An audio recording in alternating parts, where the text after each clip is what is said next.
You know why people really listen to this podcast? They want to know what women want.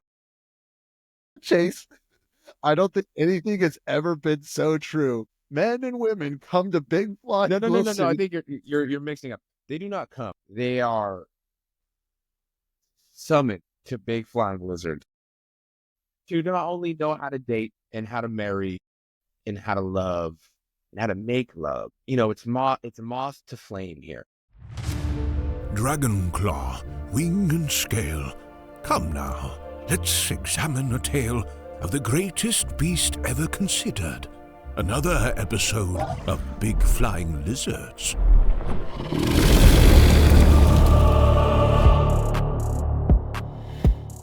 Well. Bryce, we're here. We're here now. And I have some wisdom to bestow upon you. I'm here for it. Did you hear about the man that got addicted to the Hokey Pokey? I have not heard of said man. Tell me about this man. He got himself turned around. He did? Okay. Yeah. Okay. Got himself turned all the way around. Okay. That's it. That's it. That's Was the end this of man the the Avatar? Was this man a banished prince that needed to redeem his honor? Perhaps he is. Perhaps he isn't. And I think, I mean, if you really know the man that would do the Hokey Pokey, it's not other than Iroh. It's not other. You've heard it here first, folks. As Nana Vagar said, that's what it's all about. And welcome to Big Flying Lizards, a dragon movie and television podcast. I am your host, Bryce Wilson, joined by world champion of the Hokey Pokey himself, Chayce. Chayce, Number say one, hello. reigning champ. Reigning Me over champ. there. I keep looking at the wrong thing. Hey, you're good. You look wherever you want to look. Well, look, like the camera's here, but like my thing was over there, so I'm always looking at me. Everyone's talking to me. I specifically did put my camera so it's like right above that spot, but I still have a tendency just look all over. Like when I'm on FaceTime, I'm looking at me. Like, you know what I mean? Ooh, I look so good. Yeah. I was so lucky. The whole Silence of the Lambs is like, would you fuck me? I'd fuck me. Man, it was only a matter of time till Silence of the Lambs got brought up in Avatar. Sadly, there is no dragon in the Silence of the Lambs. But before we get too carried away talking about the Hokey Pokey and Silence of the Lambs, Chayce, what are we doing today? We are going to be covering, I think, some of my favorite ground in all of Avatar. We're going to be covering the final episodes. We are going to be doing a recap. And I think we're going to be doing probably the most important part of this podcast, which is rating, reviewing, and referring to a friend, a dragon. Are we going to phone a friend, or are we just referring to a friend? We're going to refer this dragon business to a friend. Okay. No outsourcing. You also should take part in this dragon. Well, like Chayce went ahead and said, we are going to be covering the final episodes of Book 1, Avatar. It's crazy that we're here. It's crazy we got here. Since this is such a thick section, we're not going to have 3 chapters. We're going to have 4 chapters. In the first chapter, we're going to be discussing the Blue Spirit and the Fortune Teller. In chapter 2, we're going to be covering Bato of the Water Tribe and the Deserter. In chapter 3, we're going to be covering the Northern Air Temple and the Waterbending Master. And chapter 4, we're going to cover arguably one of the most intense parts of this entire show, the Siege of the North. I'm really excited about this episode. I'm really excited to dive into a lot of this. Absolutely. Chayce, before we get diving into chapter 1, any overall thoughts of this final section? I think this is what we've been building for. This is what it's all been coming down to. And this is where the show really hooks you. Season 1's great, book 1 is great. But they just flirt around certain things, and in this last stretch here, they really just show you everything this show is about. They give it every aspect. They made this last stretch episodes like they were trying to earn the second book to have the rights to write. And they come out and they put everything out, and it's just a good time. I truly do think that book 1 is one of the easiest watches. I think if I had to go back, compared to some of them, there's like we've talked about, there's not a ton. The closest you get to the filler episode, we've already covered. And through this next stretch, there's just a lot of good stuff. There's a lot of character development. It happens quick. It's just a good time. I think this is the best of times, and this is the Aang of times. I don't think I could have put it better. Exactly. Pull up some good English referrals to some good old required reading. No, I honestly would put. So at the end of this episode, we're going to actually list our 3 favorite episodes in these first 20 episodes of Avatar: The Last Airbender, Book 1. And I'm just going to be honest. My number 1 pick, I think it has an argument to be top 3 best episodes in the entire show. I'm not even just saying. Hot take. And we'll get more into it once we get closer. I think it'll be pretty obvious. I will try to refrain from saying which one it is, but yeah, I was like, okay, I'm interested. That's a big, that's a big take. Yeah. So stay tuned to the very end to hear what we're gonna milk this. We are gonna milk this out. You got my cat pissed. He can't wait. Well, he's searching for the Avatar, so of course he. Hey Matt, can you shut up, bro? You're not gonna find him. You're want to go back to the up. closet of banishment, or you're gonna blow up his kitty litter with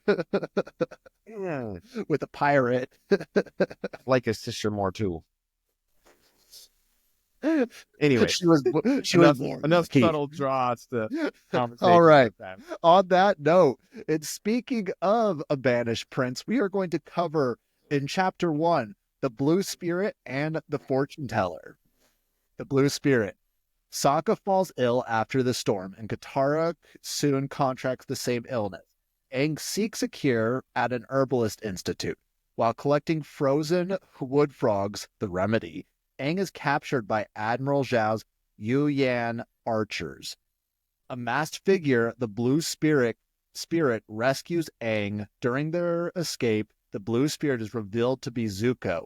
Aang saves him and wonders if they could have been friends in another life, but Zuko rebuffs him. Aang cures Sokka and Katara while Zuko returns to his ship, reflecting on their encounter. The Fortune Teller. The trio visits a village reliant on predictions of a fortune teller, Aunt Wu. Sokka is skeptical while Katara is obsessed with her love life predictions. Aang, who has feelings for Katara, tries to win her attention but fails. He risks his life to fetch a rare panda lily from a volcano. The volcano erupts, contradicting Aunt Wu's predictions. Aang and Katara use waterbending to warn the villagers, and Aang stops the lava with airbending. Aunt Wu reminds Aang that he can shape his own destiny, and the trio leaves the village. So, right off the top, 2 bangers. Yes. It's a great time. It really is. I have to say, the Yu-Yan, I think it's the Yu-Yan, those archers, their theme music, it goes hard. That's something I didn't even think about, but you're not wrong. Like, when it comes out, it's like while they're just sniping at Aang, and it's just the intense music, and Aang can't fly away, and it's Oh, it's You it's know, just you, so you good. bring up something I don't think that we've been glazing this show for 3 episodes now. What are you talking about? We haven't This has done been a anything with very it. hard critique on the Avatar Last Airbender. This has been a glazing. But glaze more. The music on the Avatar really doesn't get enough credit because they do such a good job of it. It never takes from the story. Yeah. It always just I adds to it just the right ways. No, I definitely agree. The music, I think, really does make such a difference, and it's honestly, I mean, it's hard because we're over here. The characters are great. The writing is great. The animation, like it, Glaze. Well, like this is now giant flying Dunkin' Donuts because it's just dragging glazing. oh, we spinning on it. We doing tricks on it. Some spins in the chat, please. Yeah, spins in the chat. Tornado emojis. Tornado emojis in the chat. We're spinning on it. Oh Oh, no. no, but seriously, like, I really don't think that they hold any expense back when making this show. Like, the only critique that I could even think of right off the bat for the overall show is I wish that it was a little more like Clone Wars, where they were willing to dive into, I don't want to say the adult themes, but the way they dance around not killing people, sometimes, like, okay, like, it's He died. like, we'll talk more about it in the Northern Air Temple episode, but they're over there like, we're hitting them with stink bombs, we're hitting them with slime bombs, we're gonna scare, like, no, you'd be dropping dynamite on these guys. You'd be like, Mhm. Yeah, and I think that goes to show you their demographic that they're going for with this show, for though. But I agree. But also, I actually don't want. I actually will take it this stance of you have even gone out and not watched the live action and been like, "Well, it's too serious." So, true. what is it, Bryce? What do you want? What do you want? I don't know Uh, what I want. yeah, seriously though. But no, jokes aside, these I'm not gonna lie.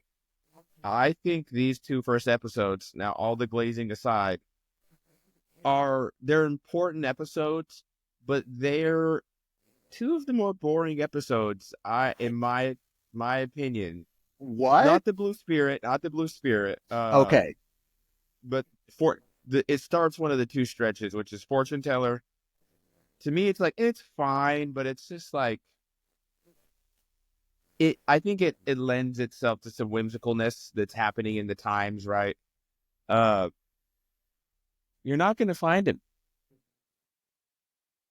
Well, But I know anyways, we talked about, I don't know if it was last week or the week before, just like thinking back and when you watch the show and how relatable it is to, like, oh, you see that cute girl over there and you don't know what to do. I feel like the fortune teller was like bringing back some memories that I had repressed. Like, how do I flirt? How do I like this girl? How do I get her attention without actually showing that?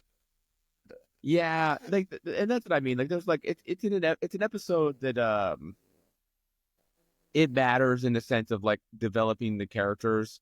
But if I Yeah, had to cut any episodes out, this would probably be, and not, this would probably be one of them fair. because it's not a bad episode. It goes to show, I think it shows the legend of the Avatar really well in this one.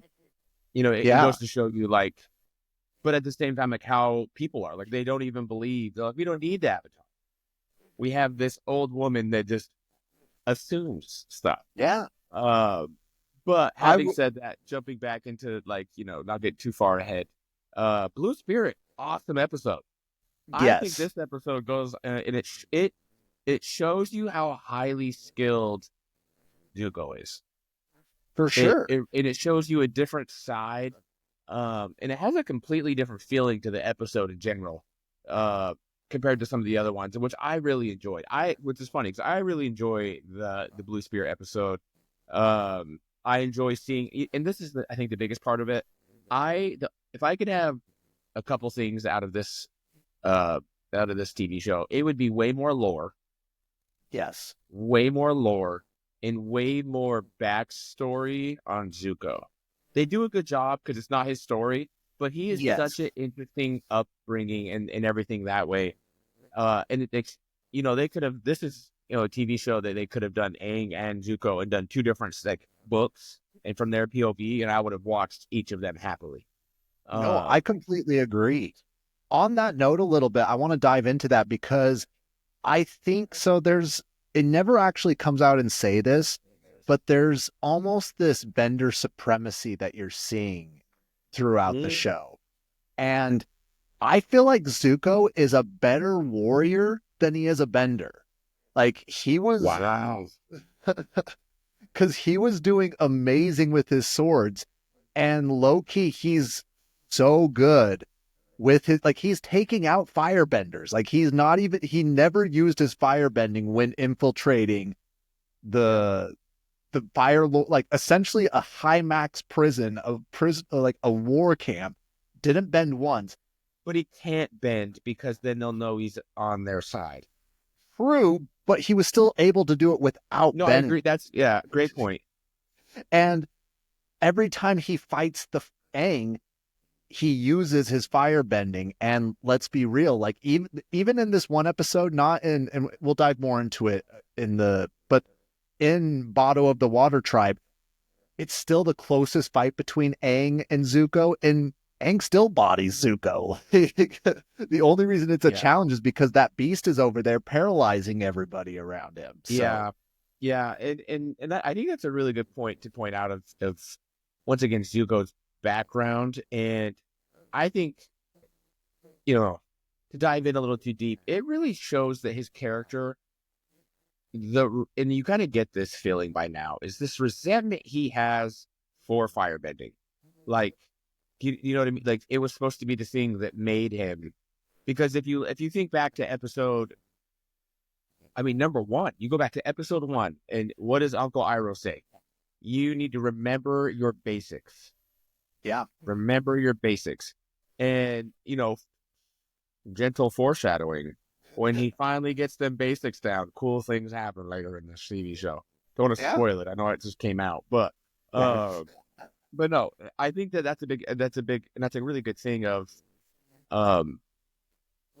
his character. And I think you see that show up in the Blue Spirit episode a lot, because it's a warrior spirit. It's not the Fire Nation spirit. And I think you notice through this trend of episode that he actually tends to use firebending less and do less traditional Fire Nation things as he separates himself. Yes. This is going to be in book 2, but there's an instance where Zuko firebends while he has the swords. And I'm like, okay, like he went into God mode right there. He just like, I think Aang would struggle against Zuko just as much as he eventually struggles against Azula if Zuko came at Aang with swords and firebending. But instead, I think Zuko is trying to prove himself. Like in his head, he's got daddy issues. Let's be clear. Like he has daddy issues. And I think I'm writing, I know you know this, and I've mentioned this a couple times, but I'm currently writing a fantasy novel, and the main characters in this show have these special abilities, and people almost look down on anybody that uses like spears or uses anything that like any man could have. But again, not to dive too much into it, this character is going to get really specialization with a weapon that's more or less something that every man can have. Mm-hmm. But it's the idea of like, hey, since anybody can use it, why you want to use something that's more exclusive? And I really think that that's what they try to do here in Avatar, is they try to bring up like, hey, not everyone is a bender. Not everybody can like be throwing fire around. So why even like descend to the level and use swords? Yeah. I think that's really well said, and it reminds me of such an interesting thing about this show that I always think back on, and I'm like, it's kind of weird. You really hardly I'll bet you we could count through all of Avatar. I'm actually going to go as far as I bet we could find 10, but if it was less than 20, I would be surprised. Characters in the anime that don't have bending that even show up on the screen. Like realistically, other than like some side characters like scurrying around, there's really not, if they don't have bending, they're really not involved in the story. I mean, in any meaningful way, almost all of them, but for most of them, it's at all. So it's an interesting thing they definitely play on quite a bit in the show, and they definitely keep their focus there. But it's an interesting dynamic to play out with Zuko, because then you look at, I mean, you can just go across the board of like, even Aang. Aang has absolutely like zero martial arts, but he's all bending. And it is enough because he's obviously the Avatar. He's overpowered enough to do all of those things. But it's an interesting thing they definitely play out, and I definitely think through this end of this chapter and through the next chapter, it shows itself quite a bit as they get into Earth of that part. Well, and not only that, I mean, I think Sokka is like the only character that consistently is there that doesn't have bending.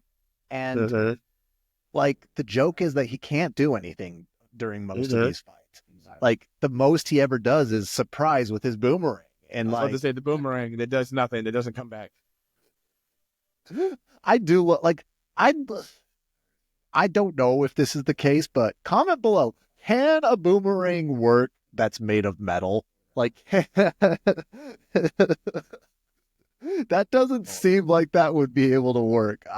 I don't know. I'm not Australian. I don't understand these sort of things. I know we have a couple Australian listeners. You let us go. You guys. Yes, a metal boomerang can technically work, although it's not an ideal material due to its weight and lack of aerodynamic properties. So is Sokka just that good that he can work a metal boomerang? His boomerang doesn't come back very often. I mean, that's the first hit he got on Zuko was the boomerang. Yeah, but like, how many times did he just toss it in the beginning and it's like a joke and it's like, stupid boomerang? Like, fair. You know, his hit rate's not great. No, it really is not. Yeah, doesn't look like it can. It's one of those things. It looks like it can be, but you know. Well, ever since last week's episode of Discoveries we made, I have been really concerned about the scientific accuracy of Avatar: The Last Airbender. That's the real reason Riley's not back.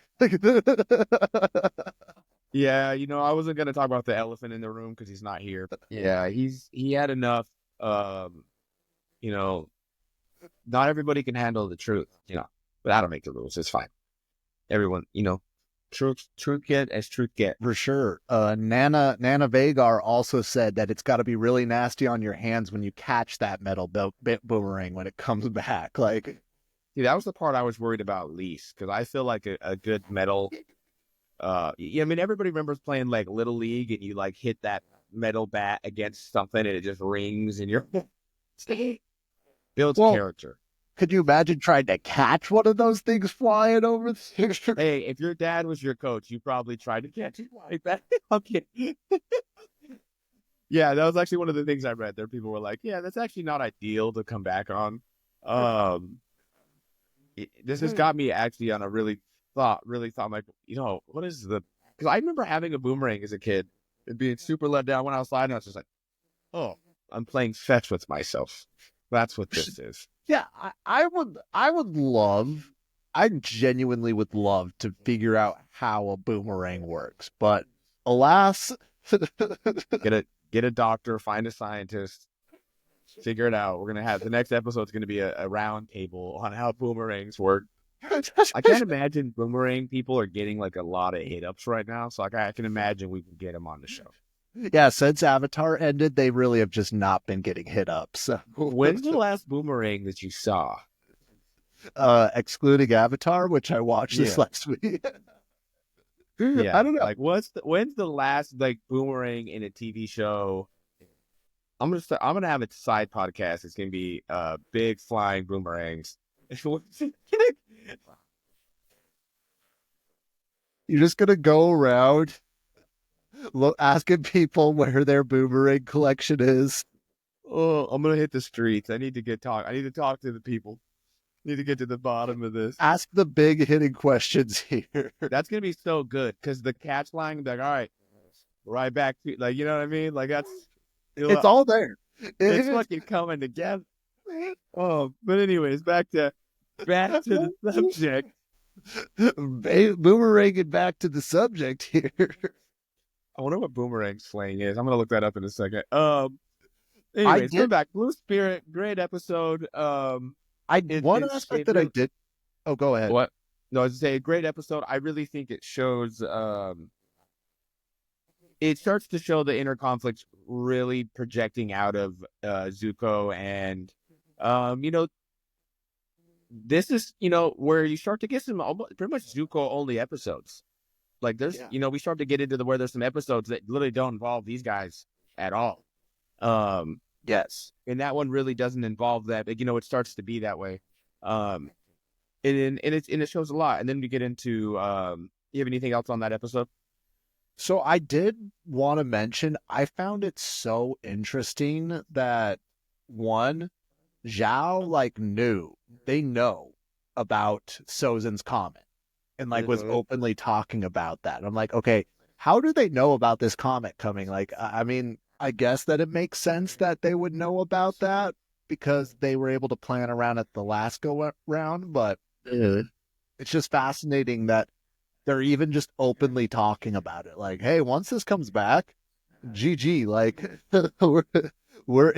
they can't stop us.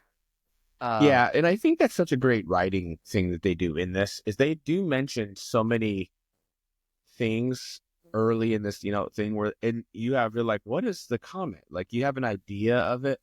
Yes. And they do such a good job foreshadowing, which once again, this stuff doesn't come to a conclusion for a long time. So this is quite a lot of time in both the show and everything that concludes of them mentioning it. I was going to say, they do definitely do. As we get later in the show, they have spots where they explain that, they're very well, because that's actually how I don't know if I want to go too far ahead, but, that's how the Fire Nation came into power. Yes. So it's common.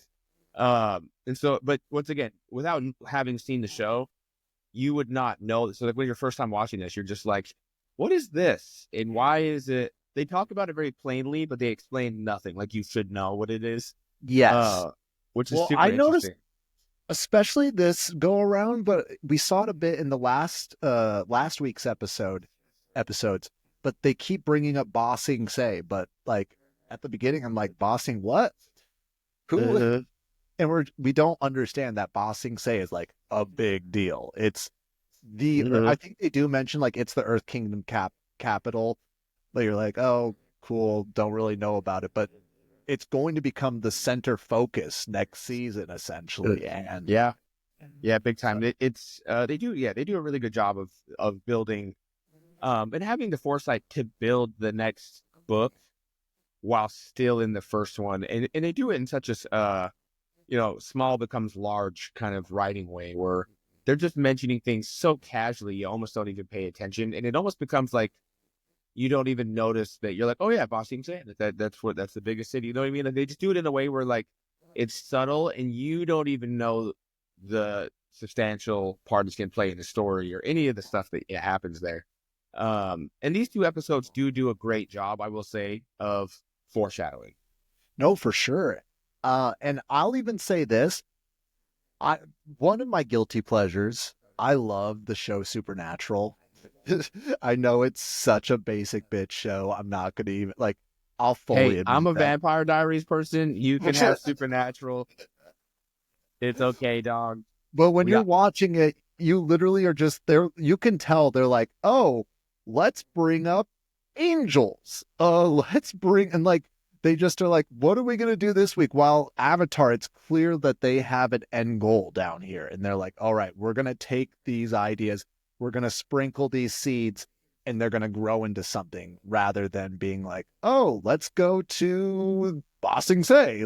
Oh, let's lightning. For sure. you can definitely tell that as a story, this was one of those ones that's written climax first, right? Yes.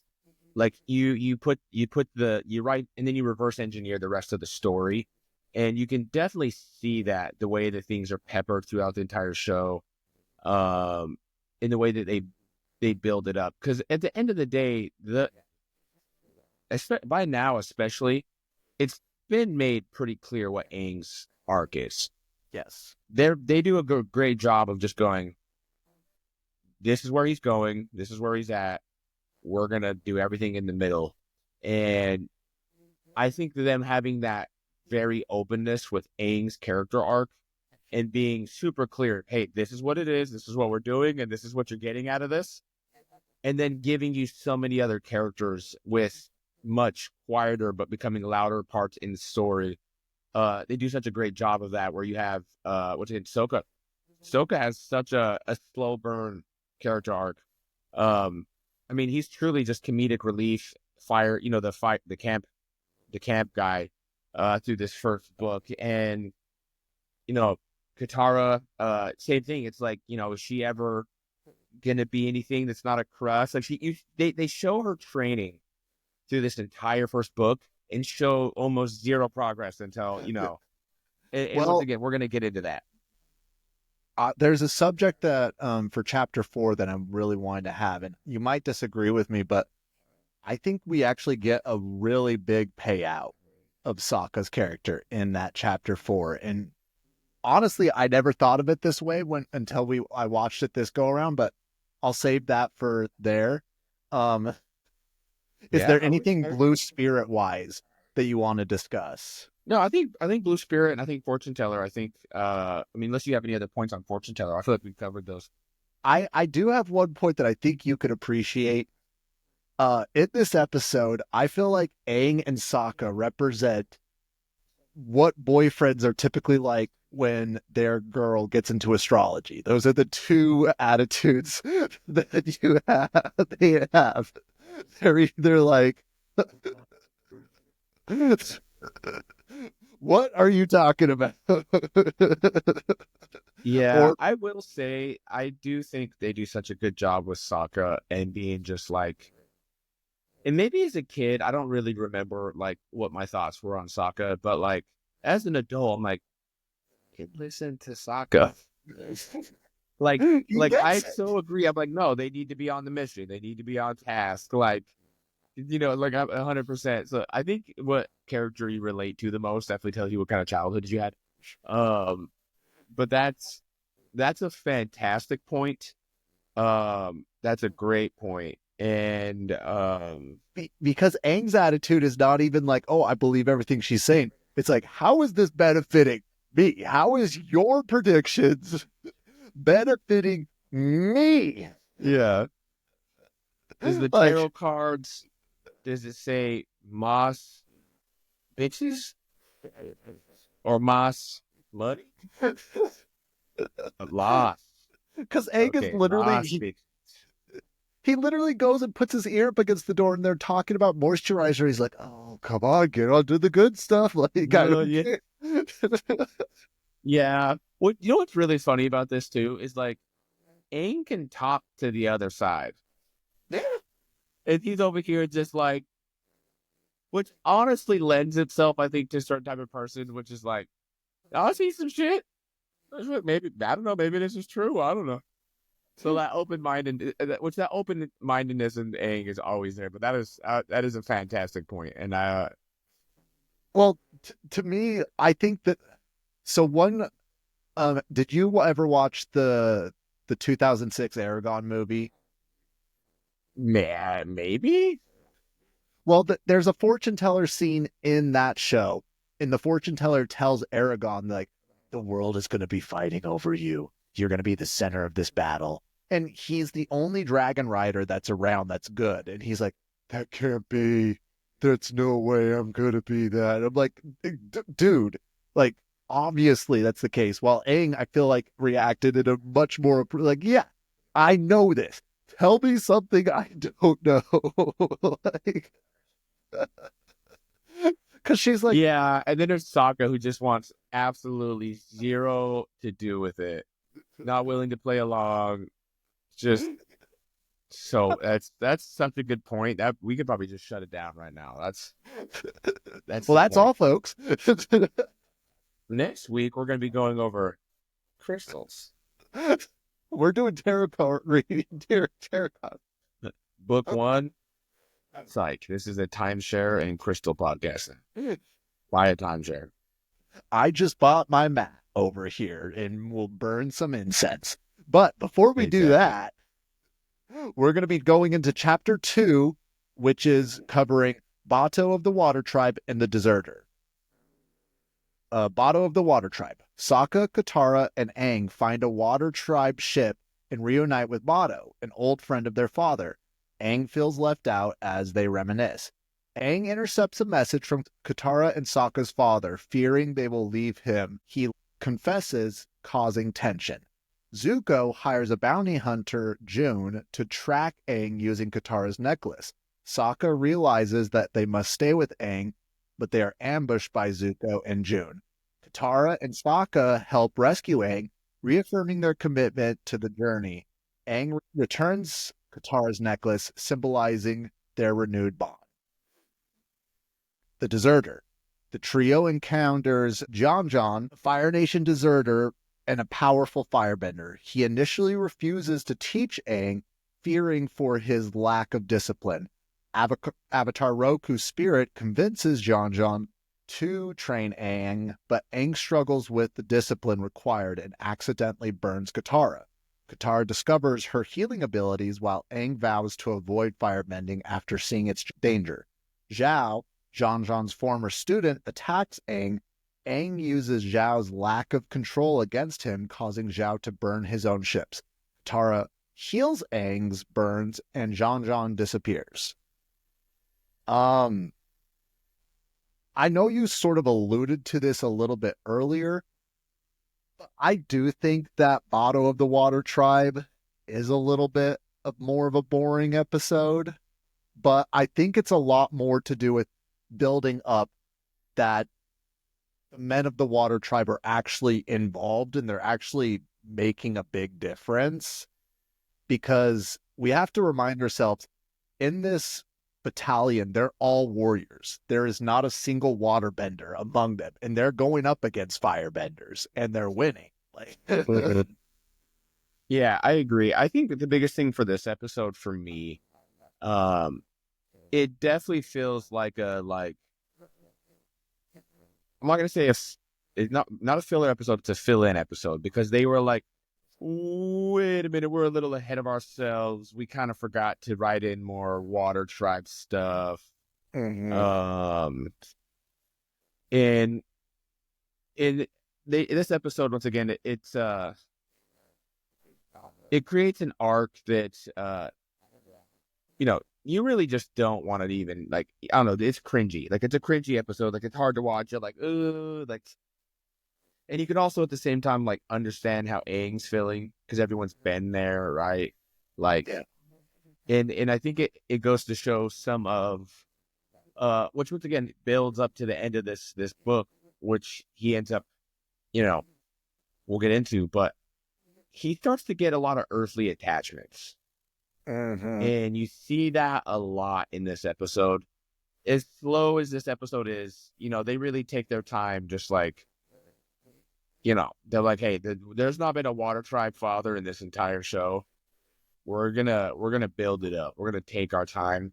But they definitely, they definitely start to show through this episode. And I mean, even like you mentioned in the last one, while Aang is, listening to this lady on Earth about trying to fill things in, how I guess not humanly, but how earthly Aang is starting to become. Yeah. And you see that in some of his decision making, and he starts to get this indecision making as well. And that's a big thing you see through this episode, the last and the next. I have two thoughts that sort of relate together on this front, but I'm going to start with this one that just sort of came to me before. We have to remind ourselves that Aang was raised as a monk, though, where he wasn't really even allowed to have earthly he doesn't even have parents. Like, he was literally raised in an air temple by monks. And so it's almost like you hear, I'm blanking on the term for it, but when the Amish like leave there and they go and experience life, and that's when they're supposed to be as crazy as you want. And I'm not even saying that Aang is supposed to be living as crazy as you want, but I'm sure that he's going to have like attachment issues because he's never really had those before. Yep. No, exactly. They make a point of showing that in this episode with I mean, if you've never, like, the closest he got to an attachment, they were cutting off at the air temple, right? And so he's all of a sudden now, like, has been the center of attention for a while. And I think you could go as far to say that without Sokka and Katara, that he probably would have, wouldn't have gone on this quest. He'd probably be off messing around somewhere. He'd still be riding penguins.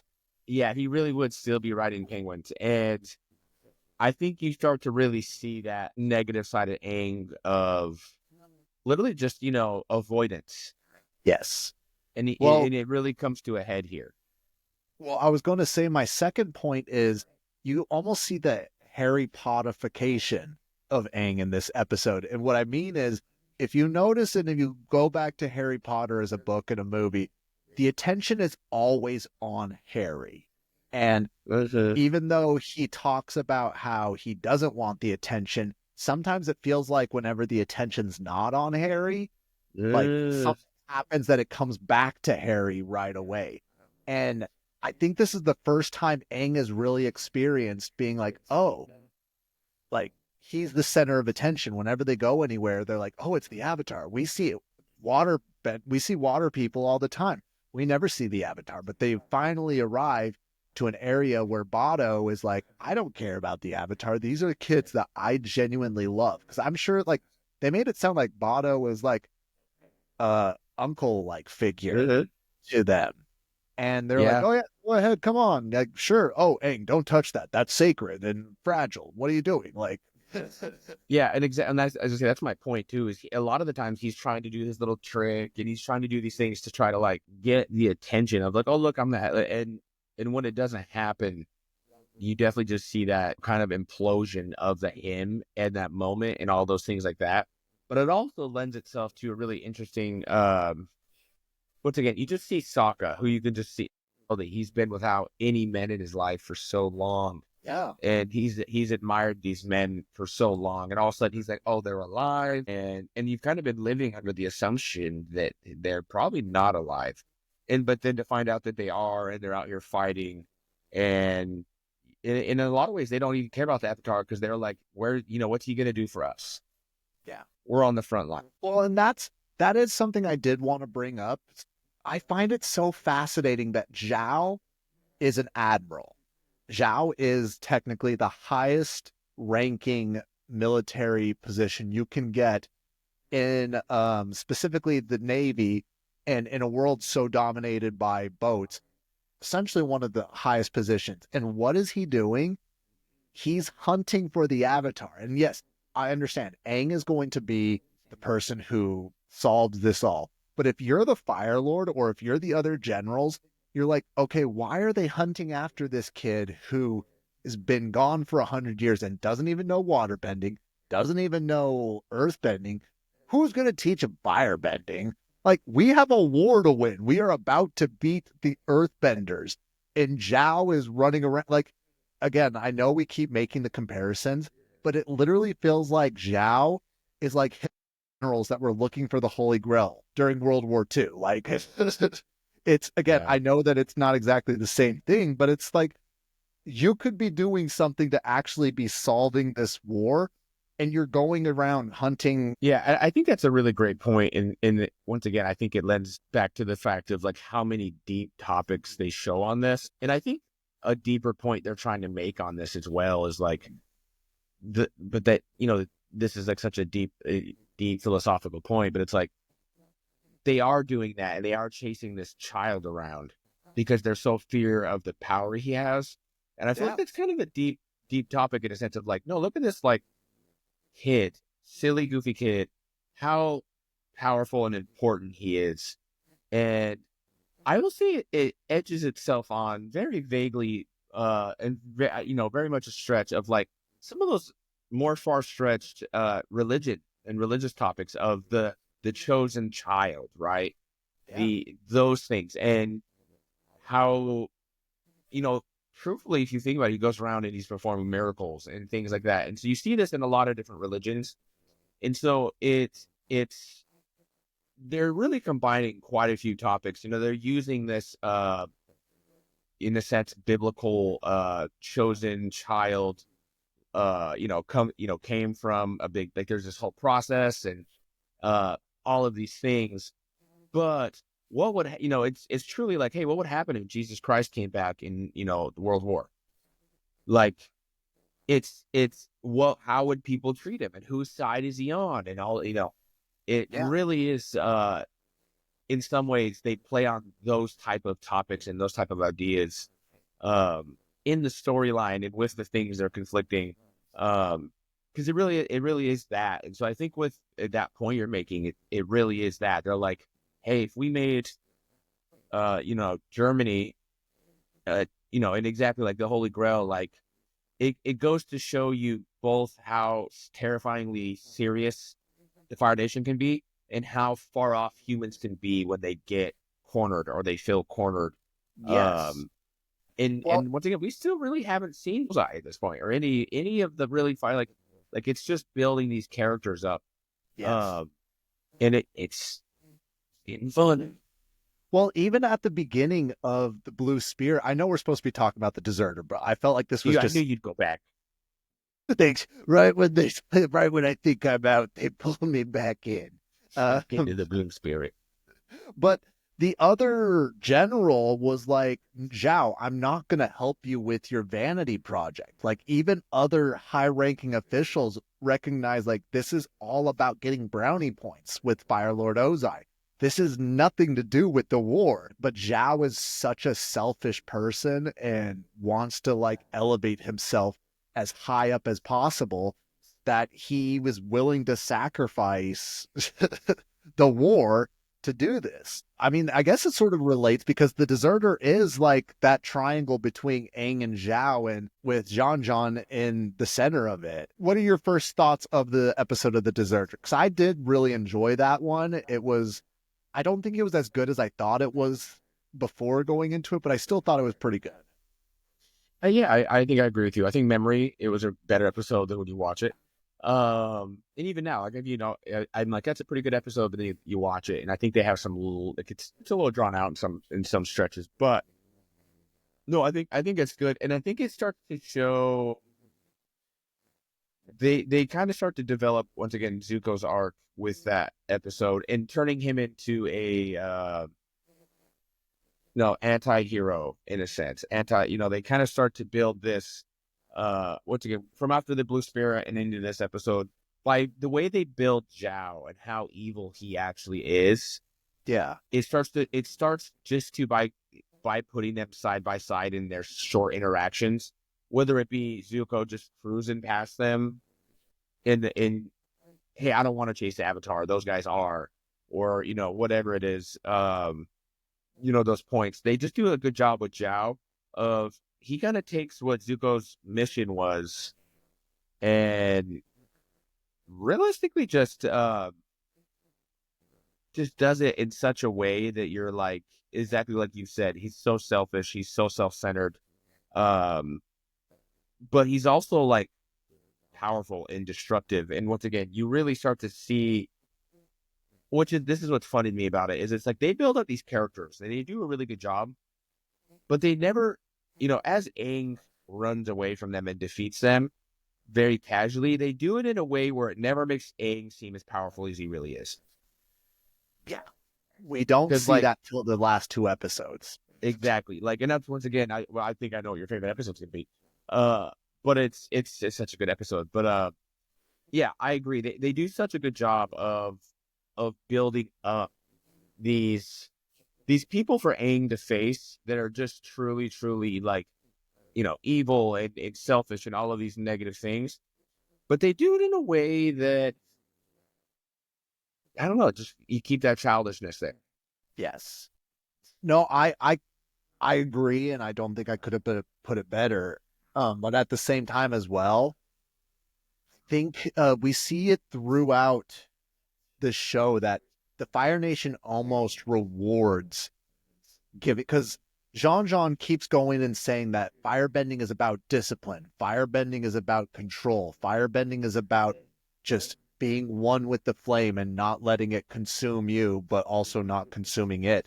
And you see that the firebenders seem to have the attitude of like, no, like make it as big and hot as possible. And if it causes more damage, that's collateral. Like, oh well, because going back to last week for the Spirit World episode, what did they discover? Like a huge chunk of the forest just burned.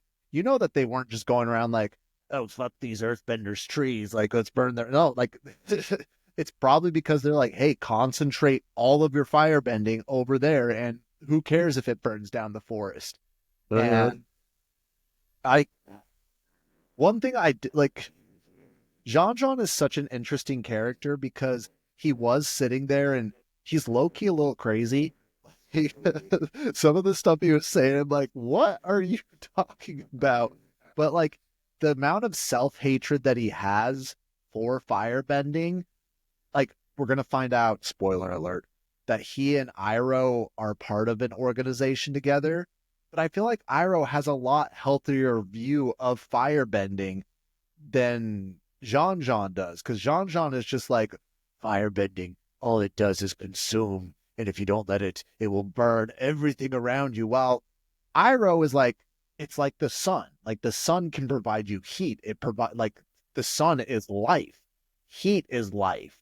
And like, yes, and we've even said every single one of these elements have negatives and dark sides to it. But Jean is just in his emo phase over here, like, it's so dark. It's so. I think for me, what my brain went to when I saw this was obviously like, okay, like there's some spiritual, like they definitely do a good job of widening your lens on what firebending is. But to me, when you look at when he starts to explain what his role was in training people like Zhao, to me it comes back to the atomic bombs, where they were like, "What the did we do?" Do you know what I mean? And I think that's where his point of view comes from. Of like, he's like, I created all of the most powerful firebenders in the nation, and all of them let the destructive part and the ego take over. And he does a great job of explaining that. And that's why he just like is hidden himself away and doesn't do anything. And he's almost terrified of it. And once again, I think I would love more lore. Roku just being like, bitch, you're gonna fucking do it. And him to be like, oh, right. Well, no, I actually do appreciate that you said that, because I would have rather they take that direction, though, because they don't really go too interpersonal with him. Because I agree, they said he was a general. So clearly, yes, he was training people like Zhao, but I'm sure he did mass atrocities of his own. Like, I'm sure there's tons of cities that he burned to the ground. I would have rather seen like that level of darkness where a man is just reflecting and just bearing the weight of killing so many. Dana Vagar says he's basically emo Yoda. I love it. I love it. Points have been made. Points have been made. But on that note, I would have been much more been like, hey, look, like if you don't control it, you will do this, you will do that, rather than this is an evil thing. All it does is, I'm like, no, you're trying to pin your blame, like the pain that you've caused, onto this ability, rather this sounds than like a very personal experience you had watching this episode. This sounds like you wanted to firebend and you were upset. You sound like Aang. When can I make fire come out of somebody? You would do the same thing. This is why you can't firebend. Because you're all like, who cares about the rules? Who cares who gets burnt? You're being soft, old man. Show me destruction. Yes. Show me fear. Bryce rules with an iron fist. Yes, I do. Yeah, That I did. but no, I agree with you. I don't know. I thought this part could have been done a lot better. There's some really cool things that could have been done with both this character and this part of the story. It feels rushed a little bit here. It definitely feels like, hey, like we need to like get Aang through all of this. But it does do it. They do a couple things in this episode, which is like, hey, show about firebending, show about Zhao, show about the Avatar, Katara. All right, boom, boom, boom, back in the car, let's fucking go. I do agree, but there's one undertone that I find really interesting, and it's not necessarily going to bear itself in this season and maybe not even next season, but and I'm not saying that it's not justified because they have like ruined his life in a lot of ways, but you see that Sokka's almost racist against firebenders and people from the Fire Nation. Like immediately he's like, I do not trust them.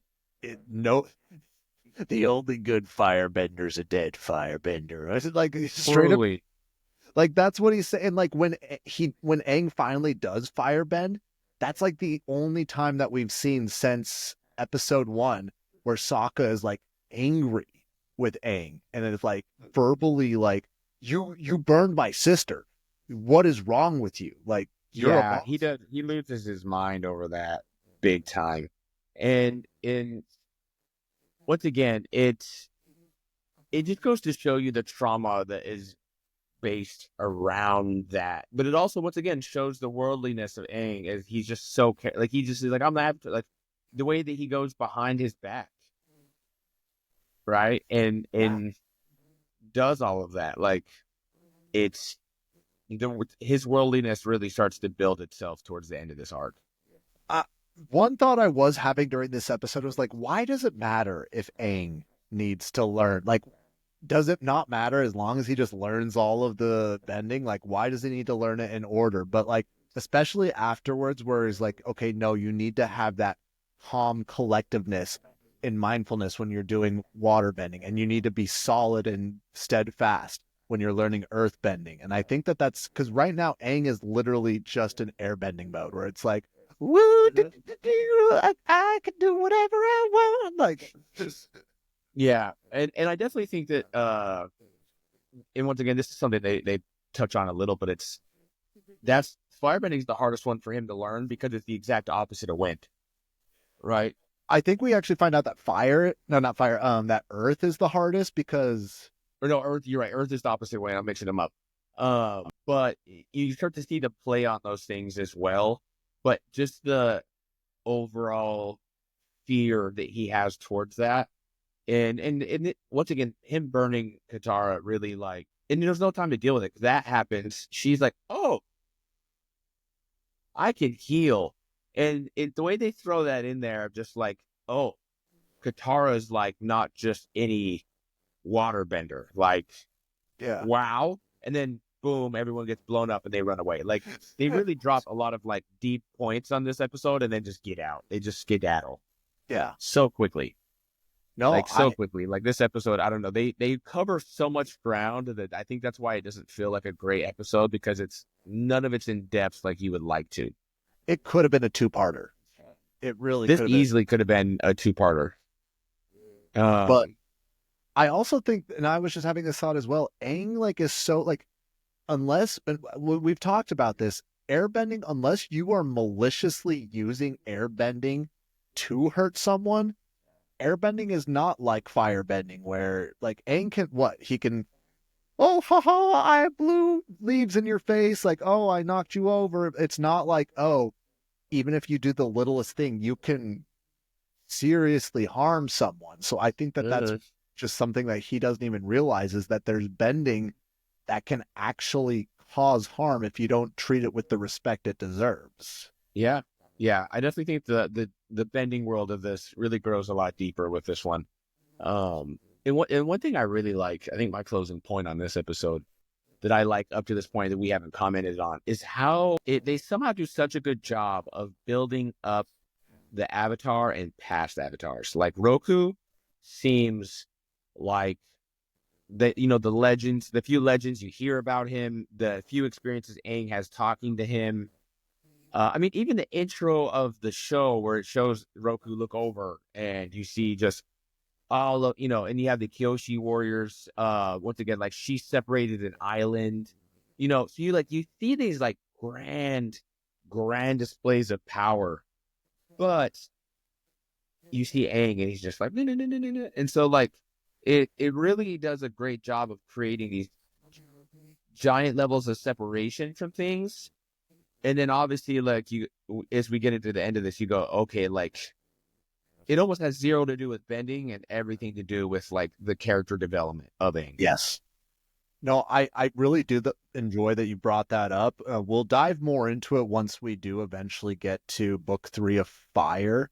But there's somebody that broke down, and I mean, this is Monday morning quarterbacking over here, but they essentially broke down why they believe Avatar Roku is the worst Avatar that ever was, because he was powerful, but his love and his like personal affection for Sozin got in the way of like the Fire Nation becoming this militaristic, like because of Roku, the Fire Nation took over. Like it's Roku's, like we can say now, because of Roku, the air nomads were all wiped out. Because of Roku, it was the 100-Year War. Like Roku had a chance to stomp it out, but instead, and he even says, like, I am saving you because of our past relationship. And again, like, we can have the deeper philosophical question of like, okay, yeah, did he do the right thing though? But now that we're sitting back and like, it's like the whole question, like, would you as a baby? Like, like it's a horrific thing that you have to think about. But at the same time, like Roku had the chance to stop 100 years of war where, I mean, they don't ever give us a number, but we can say millions of people are probably dead at this point. Like, well, and I think it goes to show you the once again the humanness of all of them, because it's one of those things that each of the Avatar up to this point you have it tells you about have done some great thing, and once again, that between the Kyoshi separating the island and the things like that, but we kind of get, as you get going through the show, you realize you're like, okay, like the Avatar's like, it's more of a piece than it is like all, which is once again becomes part of the whole Avatar sphere of like, part of being the Avatar is not meddling and letting things go how they're gonna go. Like it's kind of such a weird role that Avatar plays in this, because truly the Avatar should be like the leader of the world. They that really should. yeah. But I mean, once again, a little ruining. But it's like almost every single Avatar just starts a family. The way I look at it is like the Avatar really should be what the world police is supposed to be. Yeah. Like they come in when there's problems and things need to resolve. They need, like, it's the strong hand that's like, okay, no, somebody is acting out of place. So like, okay, let's separate the two. Let's take out the issues. But it seems like, again, they're human and there's a lot of that human aspect to it.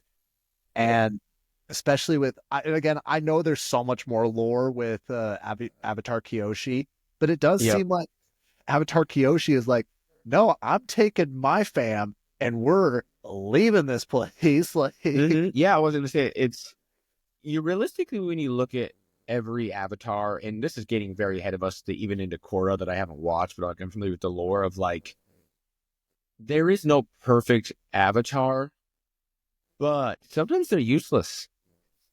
Yeah. You know what I mean? And I think Roku's honestly a great example of that in a lot of ways, where like, and like I said, we'll get into that. But yeah, no, the Avatar itself, and that'll be a good recap, honestly, when we get towards the end of the show. Just the Avatar recap, that'd be fun.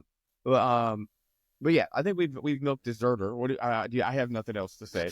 No, I think it's time to move on. So we're going to move on to chapter 3. And like I said, there's going to be 4 chapters. So we're an hour in and we've got 2 more chapters to cover. uh, so chapter 3, the Northern Air Temple and the Waterbending Master.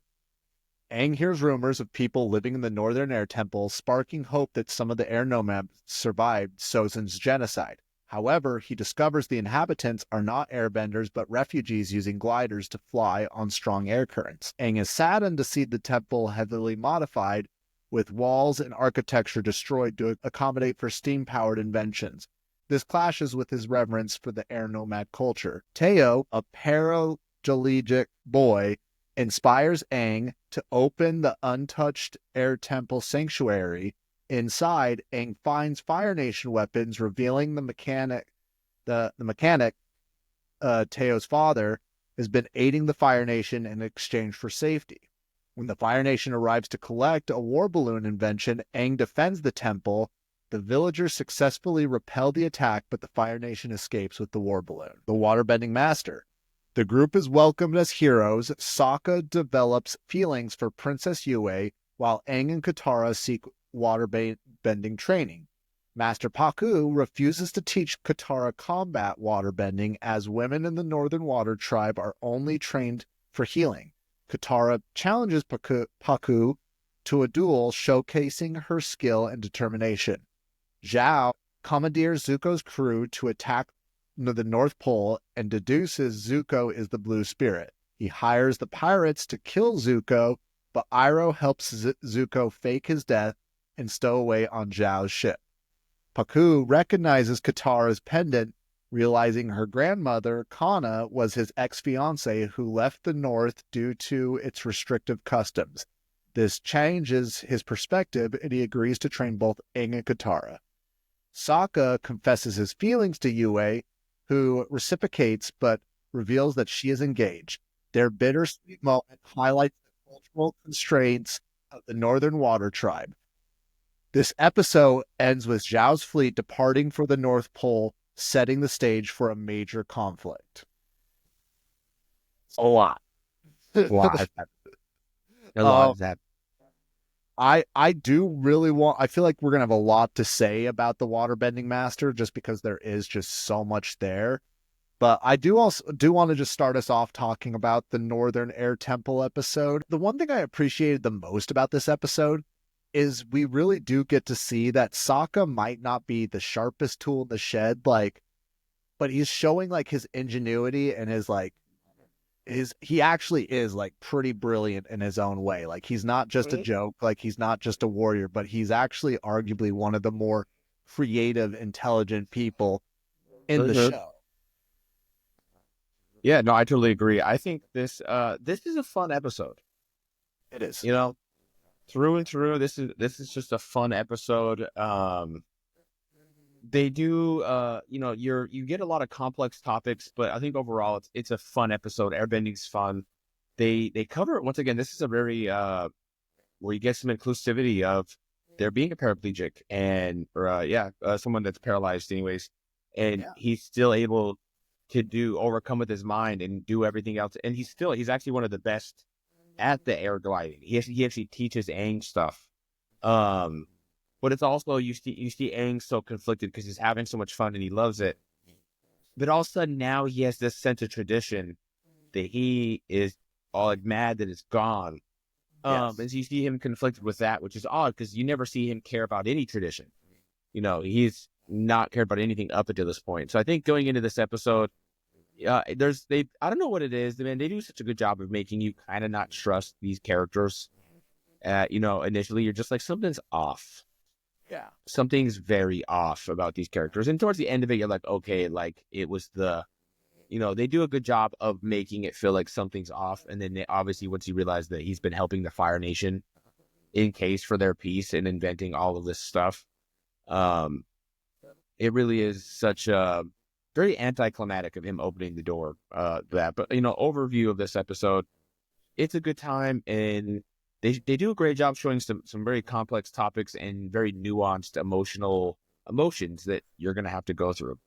No, I completely agree with that. And I actually really appreciate that you brought up the whole, you could get the feeling of it, because when you're first going through the temple, it seems dark. Like when you're seeing all the pipes everywhere and the steam is popping up, it seems like borderline post-apocalyptic. It's not even like showing the ingenuity. Like it's just showing how dirty the temple is, and how like it shows the water like fountain with the sky bison, all the water's like green and black. And it like, I feel like they could have still shown like them desecrating the they still could have shown the desecration of the temple and done it tastefully. But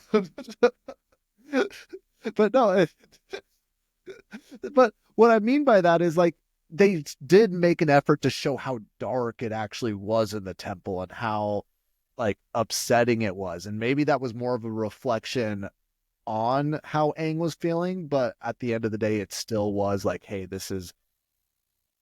he's making weapons for the Fire Nation. And Yeah, I think once again, there's so many deeper topics at play here of industrialization, of imperialism, not respecting sacred grounds, but also you see both sides. Like these guys needed somewhere to be. There was a place to be. But I think you see some interesting topics as far as like he's selling the weapons to them for their own safety, and so because of that, they get to live the way that they live. But you're like, okay, you're adding to a greater, but he's too scared. And who knows without Aang if they can protect themselves? You know what I mean? They barely did anyways. In this episode, once again, they do such an interesting job of showing how mechanical and how just ahead the Fire Nation is in every single way, with the tanks that can just roll over, and with all of that. And it's such an interesting play. But the interesting thing to me also is how they're losing when they're just using like they're trying to do things, I guess, in a sense, honestly, right? But all of a sudden now they bring out the mechanical weapons and they use their traditional like airbending stuff that they're trying to do. All of a sudden now they're able to start pushing them back. yeah. And so they do a good point of, hey, like you have to work together, old and new, to defeat what we're going against. I did find it funny looking at the difference between the Northern Water Tribe and the Fire Nation. The Northern Water Tribe is literally going around in wooden canoes, and the Fire Nation has tanks that can, when you flip them over, reassess and go back. Like, what is going on here? Like, again, I'm not even saying that's an inconsistency, because you can make the argument because they've had such imperial minds. They've been taking over a lot of property. I'm sure there's been somebody doing deep dives like, well, technically they took over all the mineral wealthy areas, and they are able to build all these different mechanically advanced weapons. But it's still just funny to see that the Water Tribe is going around in canoes while they literally are like entering into the industrial age over there. Yeah, well, I mean, they're past it with the stuff they're doing. I think it's, once again, it goes to show you how much, I think this is such an interesting thing that they do with this, of showing cultures and how they affect innovation. Yeah. But also how other people take advantage of that, right? And how all of a sudden, I mean, once again, the air temple is such a good example of that, of like all sense of imagination. Like the Fire Nation should have never been able to get up there.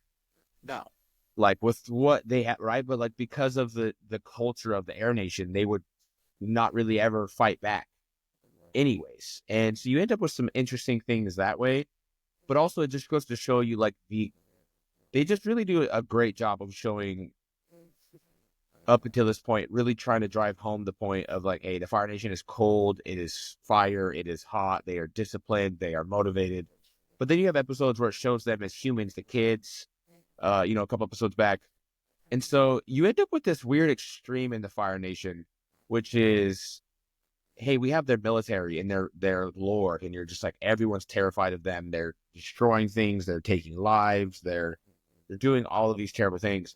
but they're having a couple experiences here and there around the Fire Nation of just like, oh, those are normal people, and once again they build on that a lot through this next bit. But it's an interesting, and once again it really lends itself to the wartime premises that they're putting at play here of how someone could, someone's military could be out doing something terrible, and people, normal, happy, healthy, like regular, non-evil people could be out. Real quick, Nana Vagar says in the comments here, conquest and war are excellent drivers of invention and innovation.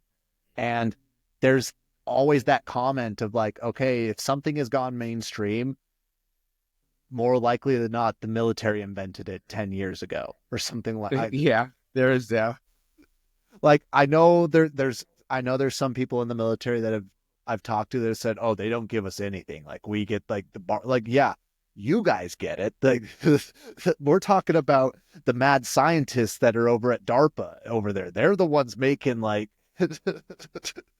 well, because I'm pretty sure that name dropping fucking groups right now. What? Everyone, for time to Naruto run at Area 51. Time to bring it back. We need that. We need what's ever in there more now than ever. We had our chance. We had the chance and we blew it. Freaking blew it. Not enough people went. But what I mean by that is like, I'm pretty sure like the internet was initially like like Jeeps were initially military inventions, like radio, like all these things, like just going off of Nana Vagar's point, like, yes, like war is innovative because we humans want to find the best way to destroy our fellow humans. Mm-hmm. Well, I think it does a good example of showing that you see all the like Fire Nation's equipment, but then you see all the stuff they're doing at the air temple, and it's not used for any of that. But all of a sudden it flips, and all of a sudden it becomes a weapon of war, right? Like, yes, when they set out on airplanes, they didn't know that they were going to be dropping, who knew that they would be used the way they are. So I think they do a great job of showing some diversity on that topic. For sure. But let's also remember the first idea for the war balloon. It's called a war balloon. It's not called a hot air balloon. It's called a war. What I mean, that's once again, I think the U.S. is a great example of that. Of like, hey, like, we have all this stuff that we created in the military, but look how much fun everyone's having with it at a low level. You know what I mean? And like, hey, in the back web, like we're creating giant weapons of war, but look what we figured out on the other side. Don't you want to drive a drone over Yellowstone Park? Don't think about what drones are doing worldwide. You can control it from your phone. True. And now you can't even do that. Now they're like, no, we're taking it back. You need a license. You need a license to have a drone. You need like 6 licenses. Yeah, they quickly, like, they gave the humans drones, like the regular civilians drones, and they immediately went, and we're taking those back. Or they hit like 3 airplanes got hit, and that was enough. 3 airplanes, and it was enough. But yeah, we're still out here drunk driving people. It's just like, oh no, we won't do any of that though. Yeah, we haven't even gotten a hold of driving cars, and they've thought that giving us drones was a good idea. Like, yeah, so stupid. But I mean, my big thing with this episode is it's kind of my main points there, because we're getting into the good stuff, and that's where I want to be. No, I agree. I will say I think it's a little hypocritical, not to get into a whole conversation, but I feel like it's a little hypocritical that Aang is like, oh, these refugees don't have a place to live. Sucks to suck. Get out of my temple. Like, guess what? There's no room in this inn. Get out. Like, yeah. Well, and I think it's to that point, I think that's such a cool thing about this TV show is they show like the duality of the human experience. And I know it's a deep topic, but they really do. It's just like, no, you could be like the person meant to save the world and still just be like a little asshole once in a while, or like do terrible things because of how you're like, they do such a good job of like, once again, that humanization of him, of being like, No, like you could be a good person, do the right things most of the time, and still run into a situation where you're obviously like it's not that your feelings aren't valid and very real, and it's not like what you're dealing with isn't real, but you're not always able to look at the bigger picture. Yeah. Well, And I think once again, that's there. No, I agree. And even like, it's like a slow realization that he's like, eventually he does say that Teo has like the spirit of an airbender, and he's like, you know what? I'm actually happy that even though my people are not gone, my people are gone, you guys are able to be here and continue having that spirit. But before he was like, these people have no spirit. These people, they took the gems. They took the gems.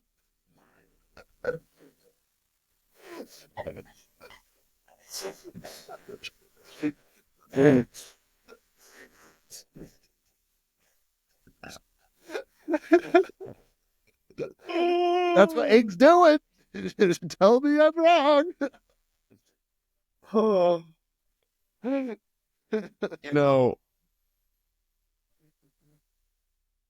want to say, I'm just gonna leave that. That's good. There's so many. Do we want to talk about the waterbending master now? I think it's time. Oh, I think it's time. I know this is starting off towards the end, but how did Zhao fumble the bag so hard? Like, he built up this giant armada. Like, I don't think we see that many ships for the rest of the show of like how many ships that he. No, I agree. Yeah, I just can't get over it. Yeah, once again, it just goes to show you with those guys, it's like he just gets so desperate and so power hungry for it that he quite literally just tries too hard to get Aang. Yes. And because that's one thing that's been on my mind is I'm like, how hard would it be to really catch the Avatar? Like, I think I could do it. But go ahead. He's the last airbender. Yeah, but like this is my thought process, right? It's like, how hard would it be truly if you were just like a real assassin and you just were like, I'm gonna just, oh, what up, guys? I'm good. Like, just like hang out with them for like a season and do Avatar stuff, and then just as soon as he's asleep, just walk, he's gone. We do have to remember one, Aang is a master airbender. Like, I don't think they actually do that great of a job of explaining. Like, yeah, like I think a lot of people more just look at him like, oh, he's the Avatar, so he's good at airbending naturally. Like, no, like if we remember back in episode The Storm, he was teaching all the little kids how to airbend. And apparently when he was 6 years old, he defeated like an airbending master in a duel. No, he was a master airbender, like beyond at that very young age, for sure. Like he definitely, I agree with you, they do, but I also think that's part of his issue. He never shows it. What we will get into, but he never really shows his prowess of being. By the time he was, at his age, I mean, for sure he's the last one now, but like he was probably the best airbender in the world at the time of his like leaving and getting frozen. For sure, but such a young age. And just to take that point a step further, we see Iroh, not in this episode, not in the next episode, but 2 episodes from now. He took out 5 probably advanced firebenders in 2 seconds flat. And like you can make the argument that Iroh is a master firebender, but I don't think I think he even says that he's not the best firebender in the world. I think he says that his brother is. And so I'm like, okay, if Iroh, as old as he is, and not being like the best firebender, like Aang should be doing that with everybody. Like he's essentially like firebend. Like you can make the argument that firebending is the ultimate attack bending, while airbending is the ultimate escape bending, because it just makes you so fast, so quick. So I believe in you, Chayce. I think you could. I think hear me out. All I'm saying is if you wait him out, he's asleep, and maybe he thinks you're gonna pay his head, and then you just him with that firebending. You get one of those wifey pillows who of Katara. All Bugs I'm Bunny saying is that. is that if I was a firebender of any talent, I would have been something, you know. But my point being is that it goes to the characters of they're so busy trying. Once again, it goes to the firebending. They just want to destroy so bigly, so quick that they can't actually get anything done. And that's why you look at Zuko. Zuko almost beats Aang's ass a couple times with just his martial arts because he doesn't go in and try to and hear me out. Once again, if Zuko wanted to, that I'm not gonna we're coming up on that episode where he gets thrown and be could he just Well, so that is been the Last Airbender dead. All roads go back to the Blue Spirit. Because there is one point that got brought up. Zhao said, we cannot kill the Avatar. It is direct order that we cannot kill the Avatar, because if he does, he will just get reincarnated, and he'll be reincarnated as someone in the Water Tribe, which there's still hundreds of waterbenders, Water Tribe there. So, yeah. And I think once again, that's such a good point that we haven't even touched on of why the Water Tribes have been so that's why the Fire Nation destroyed the Airbender, because he was supposed to be, so they destroyed every Airbender, and it doesn't even talk about it, they killed a bunch of children. Anakin who? Yeah, not just the men. No, they killed. He the last one. Yeah, they got. And then they started taking out the Water Tribes because they were supposed to have it next. And so I think that's a really good point to touch on. But and I think getting back to this episode, it's the Avatar is such a complicated role in this show, and they do such an interesting job of not showing how powerful, once again, till we get there. But as we move into, the waterbending master one, it goes to just we've seen it a little bit 6 episodes ago when Aang figures out the scroll and does it really quick, but his lack of discipline always has kept him from doing anything with it. Yes. But this episode where he gets a master trainer, and one thing I really like as well is how, once again, a progressive topic, how far out he goes for Katara. Katara trying to have a master trainer and not having one, and Aang literally being nope, I'm good, don't want you. Well, I don't know. There's some interesting topics that it really gets into within this episode and the next one, as far as it goes, with equal rights, with these progressive topics, with sovereign lands and things like that. It really gets interesting, but also it's cool to see how powerful the Fire Nation, or not Fire Nation, the Water Nation actually ends up being and what they could be. Yes. No, I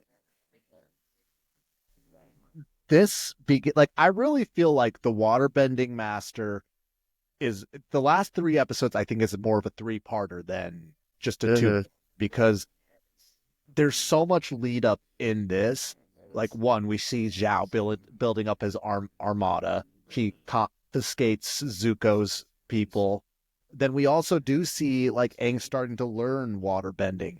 And I know we talked about this last week, but we really get to see how Aang is sort of been one of those people that's always been good at bending. And we both know people in our lives that have been just so skilled or so talented in different areas.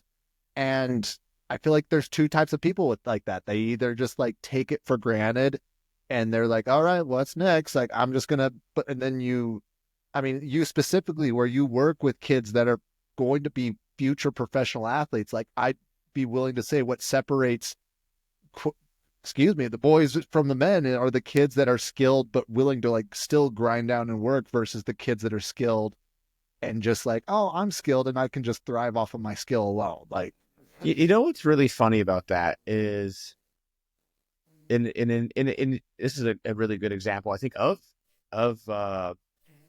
Avatar. That's true, but it's not, right? Like there's some kids, and I think once again this is a great comparison. It's like Sokka and Aang. It doesn't matter what Sokka does. Like you are not him. he You are built not him, different. right? And I agree. Like, you know, if there's a mid talent, I think the big thing that I really see with both training youth athletes that are really talented, but also when you see in the Aang storyline, right, is it's like you see there's some kids that really do have the natural talent to do that other thing, and it's not even that they don't take it serious; it's that it takes so much time for the right things to come together, for those things to even present themselves, right? Yes. And so I think the big part of it you see, I don't think you see a lot in this, which we're going to see come to head with Katara, right? It's like it's hinted at like Katara being like really powerful, really talented, but then you see nothing. She gets whooped a lot, But as we get into these next episodes, you go, oh, Katara's a better waterbender than Aang. Yeah. She just needs that attention. Yeah, exactly, in that coaching. And so I think a lot of times, to me, that's what's really fun with this is it's like, it's not that you're not as talented or more talented, but sometimes there's no exact timeline to figuring stuff out. And it's just being patient with that process. And I think you see Aang, once again, he's definitely one of those, like, he's the Avatar. And so everything comes to him. And I think the thing that's interesting with him is you do see this. It usually takes a really talented kid getting with a less talented kid that just works, that takes both of them the next level. Because the one person Avatar will always be the best. There's nothing you can do about it. They will be the Avatar. But it's like, how much farther can Katara get by being by that person with a better work ethic and chasing? That's where you start to see people really, transcend levels. And I think you see that so much in this, like, but I also think that's what, if you look at Sokka, like, Sokka never does anything because he's never even trying to get better other than at some martial arts stuff here and there because he can't bend. And so he's not even in the same game as these guys. And so I think that's why he takes on such an interesting arc as well of,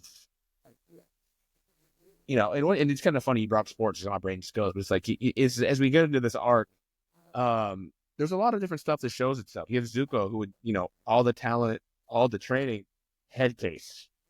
Can't figure it out, right? Like, and so I think there's a lot of things that have to come together for great things to happen. And I definitely think that, once again, this episode, I get it. I trainer by trade and all that stuff. I love a training arc, man. I love nothing more than just a montage and just a training arc. Like, that is one of my favorite things. Running on Snake Road. Yeah, give me Rocky. Give me, just something stupid. I love a training arc.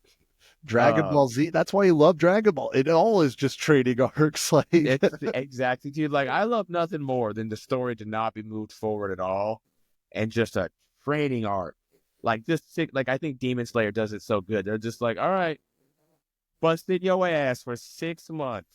Well, again, we could talk about Demon Slayer, but I just have to say this. I think what's so great about Demon Slayer is, yes, they do focus on the training arc, but the payout for those epic, like, the training arc's great and it's fun to watch, but those fights are just so visually, like, amazing and insane. And so I don't want to say it makes the training arcs worth it, because the training is great itself, but it brings in. No, they do. You get to see the improvement. Yes.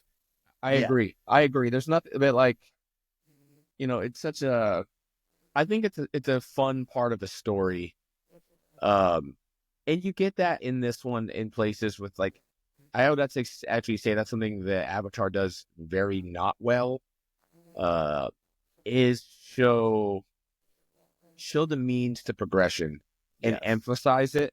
right? Because Katara's always working. Every single episode, I need to practice. I need to practice. I need to practice. And Aang just messes around. But then they have a spot where it's like, no, they do go in and they go into class and they just spend, weeks. I can't remember exactly how long they're there, but they spend a lot of time here perfecting and training all, and then it's like they do train class in the morning, they're training at night. And this is like one of the few times, and you see a big level up, right? And you see a big change. And I think that's when it's fun, is when you get to see the changes in the characters, right? But now we've covered that. I think the big thing that really starts, you've seen hints of it deep in the show and when there's moments of it. But I think it becomes one of my favorite parts of the entire show. I joked about like the backbending with Aang and all those things. But the true backbender was Sokka all along. And the game. I was going to save this for the next chapter, but I think that it's appropriate to say, if you take just Princess Yue and Sokka's like whole story here and put it down and make it into the PG-13, it's better than 95% of love stories that are out there. Absolutely. Like, you could easily make a drama of like a northern princess and the son of the chieftain of the southern tribe. They're destined, they love each other, but she's supposed to marry another for the good of the tribe.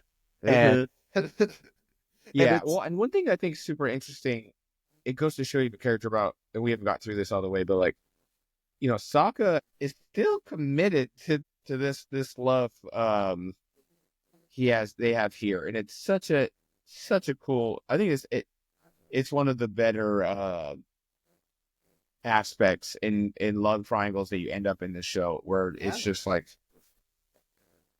and at the time, as somebody that thought Storm was a baddie, thought or no, I was all in. I was like, Sokka, I see you, and I appreciate what you're into. Game requisite. Game recognizes game. Game recognized case. But yeah, so I think there's a lot of fun topics that start with this, and as we move, past this initial episode, and it's the cool thing about this though is it does go to show how differently, but technology they have. Even though it's not, Fire Nation, just the Water Tribe, what they actually have, and even though they're still very traditional. Yeah. No, I agree. One point that I did just want to bring up, anyone else see that Paku still hasn't gotten over his girl? It's been like 70 years since it happened. I did forget to bring that up. He's over here and he's still longing after this girl that he was supposed to marry when he was 16, and he's like 70 years old, 80 years old. Like, man, grand.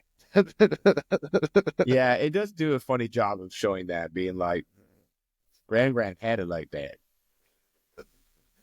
Well, not only, like, how bad is Paku that she was like, fuck this, I'm going to the other end of the flat earth to get away from this guy.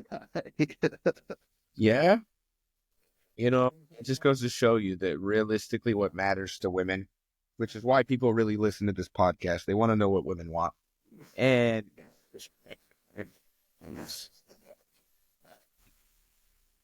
Chayce, I don't think anything has ever been so true. People come to big flying women, men and women come to big flying No. I think you're mixing up. They do not come. They are summoned to big flying lizards to not only know how to date and how to marry and how to love and how to make love. It's moth to flame here. Sometimes we just burn so hot. And so we got to give the people the love. So I'm going to make a little...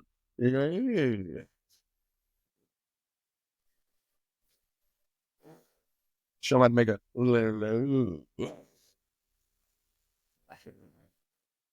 Comment below. Comment below. Yeah, we tease with all this dragon stuff, but we know why you're here. Well, Nanavigar said, You with the fire and blood and I think you're poised to give some good dating advice. let me tell you. Do you know what really gets the women going? Having House of the Dragon and Game of Thrones banners. And dragon miniatures all over the house. Well, I think you're right. What do women want? Miniatures. What do women want from a man? House. They want a home. 4 walls. I think what we need to do is we need to take your House of the Dragon and move it over here. And I think we need to open Home of the Dragon. I don't think there's anything else that we could say. Yes. That's good shit. Are we ready for chapter 4? Yeah, I think so. Okay. Oh, okay. Chapter 4, The Siege of the North. Katara becomes Master Paku's star pupil, earning his highest praise for her waterbending skills. Sokka and Princess Yue grow closer, but Sokka discovers that she's engaged to a northern soldier named Han. Zhao leads a massive Fire Nation armada to attack the northern water tribe. Sokka volunteers for a dangerous mission, but is reassigned to protect Yue. Zuko, disguised and determined, infiltrates the northern water tribe to capture Aang, but he nearly drowns upon succeeding in entering the city. Aang meditates in the spiritual oasis and enters into the spirit world, seeking help from the moon and ocean spirits. He learns their immortal forms are 2 koi fish, Ta and Lo, push and pull. Zhao reveals his plan to kill the moon spirit, Ta, to cripple the water tribe's bending abilities. He believes it's his destiny. In the spirit world, Aang meets Ko and is warned to show no emotion or risk losing his face. Ko reveals that the moon spirit is in danger. Zhao captures and kills the moon spirit, causing a lunar eclipse and stripping waterbenders of their power. This act enrages Iroh, who attacks Zhao. Aang merges with the ocean spirit, La, in the Avatar state, creating a massive spiritual projection that destroys the Fire Nation fleet. Yue, who was touched by the moon spirit as a child, sacrifices her life to restore the moon spirit, becoming the new moon spirit herself. Zhao is dragged underwater by the ocean spirit after refusing Zuko's help, leading to his death. Katara is named Aang's new waterbending master. Meanwhile, Fire Lord Ozai assigns Azula to hunt down Zuko and Iroh for their actions in the North Pole. Yeah, it's a lot. I mean, this is just one of those episodes you just go you're like, why? Like you're gonna try and kill a spirit? Like, it just goes to show you how, out of touch the Fire Nation has become. And you see that with how Iroh acts, you see that with just all of that. But I think the most important thing to do here is to mention how terrifying the face stealer is. Yes. That is one of the scariest parts of this. Probably, I would go as far as to say the scariest part of this entire show. Dude, let me tell you, when I was a kid, I was terrified. And even rewatching that, I was thinking about, you can't show any emotion, at all, or they take your face. And that's like, what do you do? What do you even do at that point? They took your face. They took your face. Well, and to make it even worse, he's a giant centipede-like thing. They do a great job of they do such a good job of making the spirit world so many different things. Yes. And this one's creepy. It's like a swamp.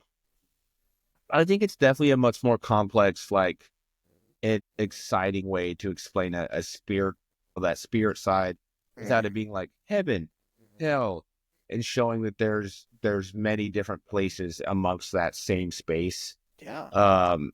but also showing that not every single spirit you come across is like great. You know what I mean? Like, and once again, the relationship he has with him is like really important, actually.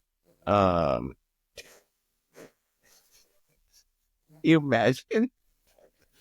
Well, I mean, we haven't seen him pop up back on screen since you did that. Yeah, he's not gonna pop up for a while.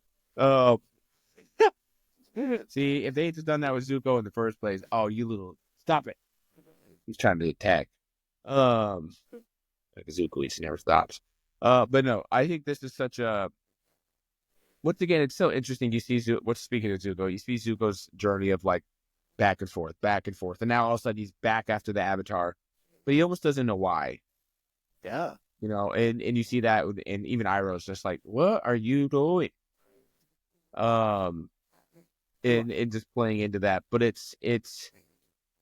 there's almost so much that happens in just this episode that it's crazy that they fit all of it really in to even start. Because honestly, most of the heavy lifting is done in this episode, and then the next episode just gets to shine. And so, like, you know, explaining how she was part of the moon gave her life for her because she was sick as a child. Explaining the koi fish and how those are, you know, the key to all water bending and everything that way, which is such an interesting aspect in general. So there's so many interesting topics they bring here, and it always kind of comes to all of a head, which is in such a, you know, Avatar way of being like, it's all really comes down to spirituality. Like, that's where this all really comes down to, is these fish and the spirits and earth and everything like that. I think right now is actually a good time to bring this up. And I think this is something you're going to be really digging, but it's specifically with Princess Yue. There is a fan theory, and I think that I'm really buying into this fan theory, that she was supposed to be the next Avatar. She was supposed to be the Avatar after Aang died. Because if we think about it, so if Aang actually died of old age at that time, Aang would have been, when Yue was born, Aang would have been about 98, I think it is. Nice good old age for him. But when we think about it, Yue was born like she didn't cry. Like, that's, I think what they were almost trying to say is that she didn't have a spirit. Like, she wasn't showing any emotion. She wasn't showing any, like, she was alive, but she wasn't showing any life. And it took another spirit, the moon spirit, to touch her, to give her spirit, to bring her life, essentially. And the idea with the Avatar is the Avatar is just reincarnated. So it's that spirit just coming in the cycle over and over again. But since Aang was in the Avatar state, like, she was supposed to be that Avatar, but the door, it came knocking and no one was home. I think that's an interesting, you know, fan theory, and it is fun to think about. The only thing is, it's like, you know, it's like when you put a timer on for like, oh, conveniently, like that's just not how reincarnation typically would play out. Yeah. I think the actual truth of it is a lot more fun and a lot more interesting idea of the fact that, like, there's people in this universe that most. So you did. Okay. Hold on. Just a minute. There was a soul talk stream. No, I'm kidding. I couldn't kill my child. I would just shake him to death. Speaking of a baby, a child with no spirit. Yeah. See, some people are touched with the moon child. Mac here is touched with the stupid. He's got it in. Look at that. It's stupid. There's not a thought in your brain. Anyway, UA. Oh, yeah. So anyways, the actual idea is a lot more interesting of the fact that, like, there's definitely some, like, hybrids out there of people that have more, like, I mean, we haven't even gotten into the assassin yet, but, like, there's a world, and it makes the assassin make more sense. Like, there's a world of people out there that don't fit into the typical 4 bending shot styles, or they, you know, have And so to me, the actual thing is a lot more interesting than like she could have been the next Avatar. Because even if that was true, if she got the spirit, she would probably still have more power than like, but she's not even a bender. Well, that's what I'm saying though, is like, it's because she was meant to be the Avatar. Like it's not necessarily that she would become a bender off of that. And again, shoulda, coulda, woulda, whoulda, woulda. We're never gonna know. Like it doesn't. At the end of the day, it actually doesn't really matter. I need you to understand something. It's not that we're never gonna know. It's that it's a conspiracy theory. Like you're not gonna be like, well, I guess we'll never know. The writers didn't write that. It's just gonna put in your own stuff and be like, I guess we'll never know. We're gonna get the director's cut. We're calling conspiracy theories just fan theories. I like it. But anyways, let's get back into the UA characters. It's super interesting. It's super. The first one you see like that, it's not Aang. And honestly, like once again, we kind of bounced over this, but it's like the fact that Katara is named Aang's heir, like because she masters it first, and we didn't even get into the fight that she has with him to try to earn it. Right, and all of those things. And so one thing I really like, I think is fun with her character in general, is that she is ready to go for smoke, and especially when it comes to herself, which I think is really cool. I don't think you see a lot in any. You just don't see that in teenage or younger pre-adolescent, preteen like girls, like where they're just standing up for themselves, right? Like that's such a that's like Marvel's like 90% of their storyline recently. It's I like that you're taking a drink. But yeah, but I think that they do it in a way that doesn't feel cringy, doesn't feel cheesy, and it doesn't feel like the Marvels. And it's done well. Her character, you really see, in a lot of ways, surprisingly so, at least. And once again, it doesn't really emphasize this, that she's a master waterbender at like 14. Yeah, and 13. Like she is literally a master level waterbender, and she does it super quickly. Well, yeah, not like we don't know how long they were actually in the water tribe, but we know for a fact that. So a couple episodes ago was the winter solstice, and during the winter solstice, Roku said that you have to master all 4 elements before the end of next summer. So for a fact that like I'd say couple weeks stops. Yeah, like a couple weeks, a month, maybe like.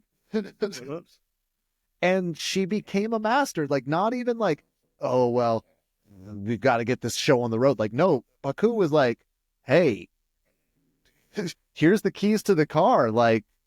I have nothing else to teach you. I think he says that. He's like, I have nothing else to show you. Yeah. But I also think it's interesting that she does that, but then goes, and you still have a lot to learn. Well, I think Paku even said that what we've been saying, that I think he says literally the line, like, natural talent only gets you so far. And that's when Aang was like laying on the ground playing with Momo in the middle of his lessons. Like, he does drive that point home quite a bit early. But once again, let's get into this. The best part of this whole thing. This is what we've been building up for. The General Zhao coming in, and they kind of give you a sense of like, you kind of just are like, oh, he's not going to be able to get in there. They built up this city, and its warriors, and its protecting so well. But then you just go and you see the sheer size of what they're bringing in, and you just think, I mean, I wouldn't go out of the question of a 10 or 15 to 1 person ratio of fire to water nation, right? Like, and it's, there's so many ships, and it blacks the sky out from the smoke. Yeah. Like it's a very, very daunting scene that they show here. And I also think it's interesting that they do it in a weird, odd way where, like, they show up and they don't just attack. Like, they see them coming for a while, so they're prepped. Like, they build up this fight, and they they give you your money's worth on this battle. They really do. Well, like, sort of what was going through my head is there's a lot of quotes during World War II has been brought up an odd amount of times during this, but one thing that that people said is like the U.S. did not have good tanks during World War II. But the reason that we were at least known for it is they would take out a tank and two more would come over the hill. And that's how I just felt like with the Fire Nation. Like they would go and they'd take out a warship and just two more would take its place. And they would take those two out. And four more would, like, no matter how many times they would take it out, they just kept coming and coming and coming. And yeah, it's just no. Zhao. I agree with you big time. Again, Zhao, I don't think we see a larger army. Again, spoiler alert. I don't even think we see this large of an army when Ozai goes to like wipe out the Earth Kingdom in season 3. Like Zhao, that's actually such a great point. You do see the he brings the Navy. Yeah. All the shit. Yeah, and the thing that's also really interesting to me as well is it's like this is posed up as like a win. This was a key stronghold in this, right? And so for them, it's almost double whammy. Like, oh, the Avatar's there, and we get to go over there. So it gives them an excuse because they wouldn't even dare go into this and attack this city if it wasn't for Aang being there. Yes. They probably wouldn't have tried to attack. Oh wait, but I agree with you on the army size thing. I didn't even notice that, but you're 100% correct. It wasn't Sokka plays a giant role in this. Yeah, well, I know that we were I don't want to say talking smack on Sokka, but we've been saying that Sokka hasn't been pushing himself to be like Katara or be like Aang. But I think we sort of are underestimating because Sokka has been like pushing himself, but mentally, like he's the one who comes up with almost like all the plans in these situations. And we see this when they're trying to do this assassination mission for Zhao. They're like, okay, we need to first figure out who's leading this. And he's like, oh, it's Zhao. And he's like, and he gives the whole debrief. And then like when they walk in with the soldier uniform, he's like, no, like get rid of the pads. The helmet's wrong. Like, again, I know they did it more in like a comical way, but I think they're really just trying to say, no, even though Sokka is not able to like put up in these fights, mentally, he is like he's a strategist for sure. Yeah. And I think that they just were giving him that moment to shine, but at the same time, because it is a kid's show, you can only go so far. Especially with the character type that he is, like they definitely play that in. And I think the big thing is you see in Sokka's character arc just works in spurts. It's nothing, all of a sudden strategic genius. And throughout the whole entire show, it really does work that way. He has such a pivotal role in the planning for this and the going onto the ships and really just getting everything ready. And the interesting thing to me about a lot of this, though, honestly, is how much, of this defensive plan is not planned around Aang. No. You would think they would be like, all right, Avatar up front, get going. Yeah. Avatar. They do none of it's that way, right? Like they're using him for like co-ops and they're using him to like bounce around and like draw them into certain places. But like they truly do not rely on the Avatar for this nearly, at least in the staging plan of it, like at all. Well, I almost wonder if that's because like, I know it's sort of hard to think, but Aang is as close to a pacifist that you can get in this world at war. I know they do a horrible job of showing it. And like one of my favorite memes out there is just like Aang later on is like, I don't kill people. And then it shows all the instances where he's clearly killing people, but it's like the plausible deniability that he's actually not.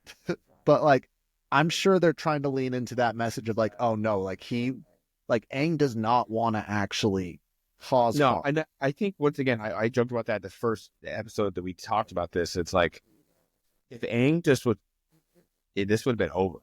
Yeah, he truly does realistically have the power to like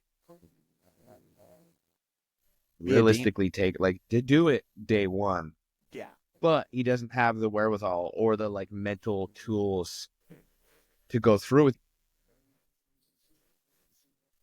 How much can we actually blame Zhao for wanting to kill the fish when these spirits choose to be a fish? Like, of all the forms that they could take, Momo almost did what Zhao was supposed to do. Yeah, Momo, that's such a Momo funny almost scene. killed the moon and ocean spirit. And we're over here like you couldn't even have chosen to be orcas, like one black orca and one white orca. Yeah, I definitely think there's a lot of symbolism at play there, for sure. I'm sure there is. But they're koi the yin fish. and yang, the koi fish, the Well, they could have been. They still could have been. They still could have been the yin and yang, but just big. But not only are they koi fish, but they're in a pond that's about 10 feet by 10 feet. Like, put them in the ocean. Like, put them in a giant so that they can hide. If you're going to be one of the most defenseless creatures, why put them in a super shallow pool? Yeah, I think, and I definitely think logically you're 100% correct, but I think it lends itself to I don't know, the nature of, I don't know, when you look at any of the bending styles, yeah, it lends itself to the vulnerability of that, right? They're powered by the moon, but actually, where does the firebending come from? I don't know if we've gotten to that point. Yeah, but no, who taught that? Because I think there's actually a spot where they learn to waterbend. Well, wait, I don't. So the moon is the one who taught them how to waterbend and where they get the source. Oh yeah, Nana Vagar's over here saying you put them in the ocean, they're just gonna get eaten. You're right, Nana Vagar. Put them in a bigger pool.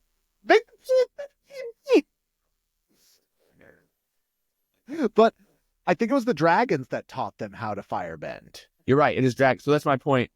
And all of those got killed as well. And so True. I feel like it's this kind of spot of showing how fragile the bending really is. Mm-hmm. But they could have. There's definitely some cooler options. I'm not gonna disagree with you. No, yeah. Well, I got that out. I just need to say that, but I think we can talk about the season finale itself and all its epicness. It's epic. There's so much I love. I love seeing Iroh. I know I talked about it already, but I love seeing Iroh just go unleashed. We've seen glimpses of how good of a warrior Iroh is, but I don't think we, up until this point, actually see. This is a firebending master. And not only is he a master, but he is a master compared to all these other firebenders. Yeah, because I think at this point they've mentioned his nickname, the Dragon. The Dragon of the West. The Dragon of the West. And I think it's kind of interesting because he's such a... I think Iroh, because he's so beloved, doesn't get enough credit for his character arc. Mm-hmm. Of how much he plays into this how his story's super sad and dark. And I think he's got such a cool story of how he's able to, how he overcomes that, how he all of those things. But his character arc is probably the most underrated in the show, I would say. But yeah, he gets to be a super bad A and does it in a cool way that's kind of co-ops. And yeah, it's a great battle. It's a great fight. The water bending looks awesome. The battles are awesome. Aang is up in the sky. They have Appa, and they're just dude, when they do the first battle where the full moon and just the waterbenders just go nutty mode over there, Paku is in that tornado of water and just taking on tanks and taking on that was one of my favorite parts. Obviously the giant spirit, the avatar of the avatar is great, but visually, I think it was just awesome to see all these normal people get their power up. And No, they definitely do it in such an amazing way. But at the same time, while all this is happening, they're still losing. yeah, The sheer numbers of it, just, even Aang when he's in the air is getting overwhelmed by are they meteorites? What would you even call that? oh, I mean, they're just I guess they're catapults. just giant fireballs, yeah, but just like the sheer artillery Yeah, is just even he's getting overwhelmed by, and everything that way. And you see Sokka like winning and beating these guys up on some trick plays. And then you see the desperation kickings. You have, Zuko where they're at, and you have so many things happening at once. And it does such a good job of just balancing everything. yeah. It's definitely one of the more like epic moments because there's very few episodes where it's just all out battle and war in this show. And again, it's a kid's show, so I understand it. But when they do it, I don't want to say it's fun. That just makes me sound One sick. thing that's normal, like, I think my favorite part of any show really is seeing the main character who's supposed to whatever, like, be a badass. And I think that's why, like, you always end up seeing somewhere in that show. Like, I don't know if you've ever seen like a Tokyo Revengers, right?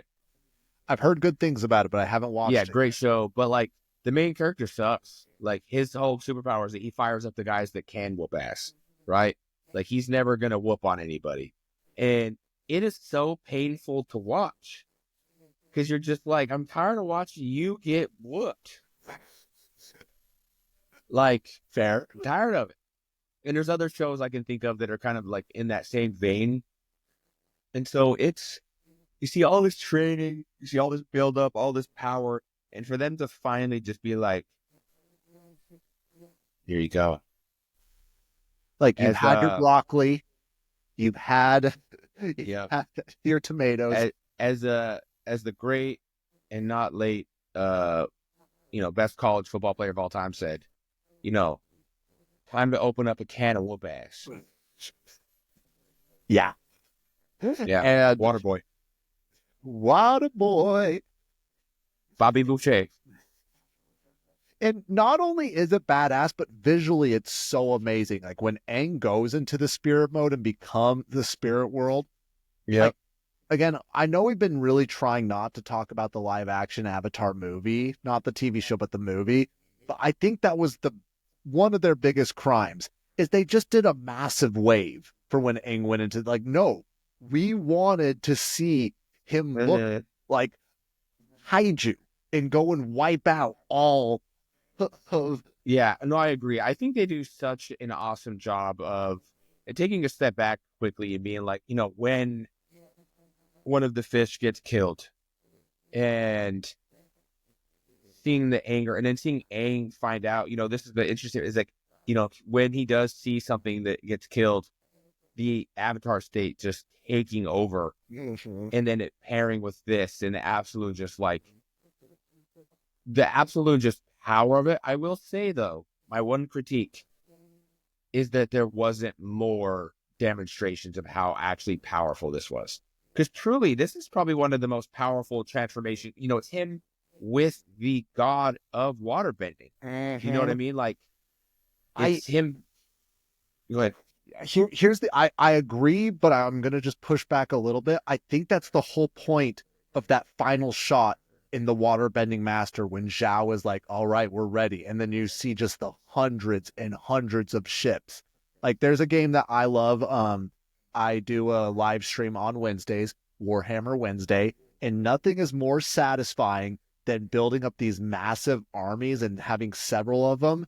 And you're just like, all right, we're full sending over. And like, you just see about 20 ships and that equals about 10,000 troops just going there. And you're just sending the idea that I look at it is if I was sending that many people over and God was like, nope, gone. I agree with that. Like they do that. I just think at the time, one of the greatest, I think, scenes But nowadays, with like, you think back, I'm like, man, they could have made that something so crazy. And because like I said, he clears that out, but it doesn't feel like they enunciate that. It should have been like, boom, and you're watching everything be wrecked. I think they do it in such a quick way, it almost undervalues it. What it could have been, and so I agree with you. I agree with you. On what I think we're gonna get into here in a second on our favorite episode, but one of the greatest moments in Avatar for sure. Yes, I agree. I do think the biggest crime about this is I wish in the beginning of season 3 they would have done a better job at demonstrating how actually harmed the Fire Nation was from this, because it just seems like, and again, just for full transparency, we'll be covering book 2 once book 2 comes out for the live action. But we're going to find out that there really isn't any ramifications for the Fire Nation. They don't seem to have suffered any losses from that. In reality, like, if this was like a real They situation, probably lost a million troops. I guarantee you that they, like, if they really wanted to make something of this, they could have shown like the Earth Kingdom coming in and taking back a ton of land. But instead, it just seems like, nope, just business as usual. Like, No, I agree. I agree because this is really the fight that puts Aang on the map of like, all right, he's got to go. yeah, He must go. And so, but what a great, conclusion to the, I think to me, this is as we're really thinking about it, it wraps up the first season perfectly. yeah, It shows the, the power of the Avatar, what he's really capable of. It shows the nuance. It shows the humanity. It shows the water. It just shows so many aspects, and it does it in such an awesome, entertaining way. And I think this is one of the best season enders in all of television. for sure. Like, I think it does a really good job at setting the pace of like, okay, what's going to come? Like, the show is going to get a little darker now. Like, we're experiencing real death and not just inferred death. Like, Yue technically died. Zhao definitely died. We're getting shows that Aang is no longer just like a carefree kid. Like, he is seeing the real like, yes, he experienced his people being, like, he saw the end results of his people being genocided, but he didn't actually see it happening. He is watching waterbenders be killed left and right. He's watching his friends get hurt. And so I think this is really just setting in for him and just setting up what's going to be going on down the road. And not only that, we see, like, it's the meme of like Ozai was like leaning back, like, oh, I'm just going to finish this. And at the end, he's like, oh no, I need to take this seriously. I'm going to send my favorite child, the only child I care about, my prodigy child, to capture the Avatar now. And to not only capture the Avatar, but take revenge against my brother and my son. Like, yeah. No, it's, I mean, obviously at the end of this, you see Zuko nab Aang, and you see that, he almost kills both of them. yeah. And you see him conflicted on what to do. Aang is able to escape, but then Aang actually saves Zuko, which ends up setting up a ton of other stuff later in the show. And I think it's kind of funny because speaking of the death part, but like Zuko's literally like could die, and Sokka's like, let him. Yeah. Kill Well, that like what we said earlier, Sokka, like, it might be justified in this case. Sokka hates firebenders. He hates people from the Fire Nation. Like, he says, the only good firebenders are dead firebenders. Facts. Yeah, he is. Yeah, 100%. He hate, and it really never really goes away completely in him. No. But yeah, it's such a, and they wish it in there in such an interesting way because they have this great ending of the fight, and then they're like, they really build on to book 2 immediately after. They're like, hey, here it is. Here's the ending. but look what's to come. Uh-huh. There's But more. before we talk about, well, is there any? Let's talk about the show overall. Like overall, I think that's a good spot for us. Unless there's anything you want to specifically talk about with the invasion. No, I think we covered it. Yeah. But overall, like this show, I love it. Like this first season, like yes, it has its slow moments, but what show doesn't have a slow episode or two? Like, I mean, what we got built on was House of the Dragon, and I think the biggest critique that House of the Dragon had for season 2 was just how slow it felt. Like, yes, they had an epic fight battle and epic moments, but for the most part, it just seemed like they were trying to set up. But Avatar just does such, and there's so many people online for specifically House of the Dragon, like, no, you don't understand. They have to set this up for this to happen, for this to happen. Like, they can make it exciting, and Avatar does that. Like, yes, there's a lot of goofiness. There's a lot of, like, as you put it, the penguin riding stuff, like just that fluff.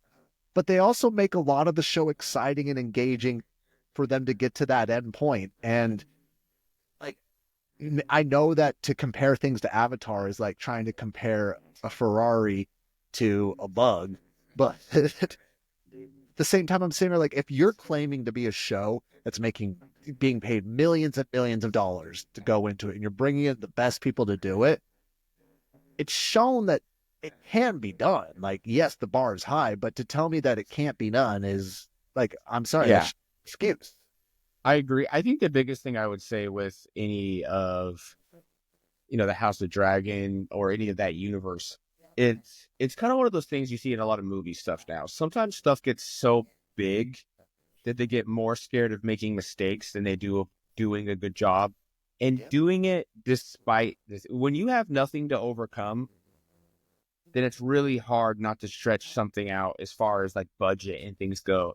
And I haven't gotten into House of Dragon, but the one thing I can say just from watching Game of Thrones and everything in general, it's obviously a different story in a different universe. Those guys have no, like, where Avatar, I think, does well is they use conflicts to build up other things, to explain the power, to explain this. The Game of Thrones universe truly just sounds out every vowel in the book as they tell the story.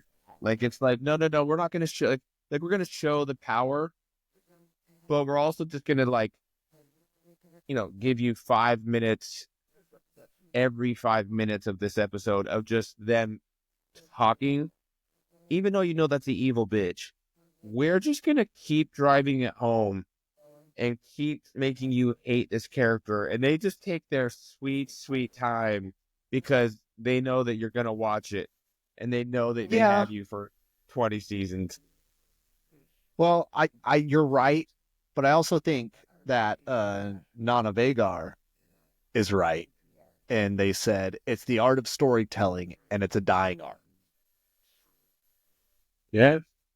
I agree with you. I think it's I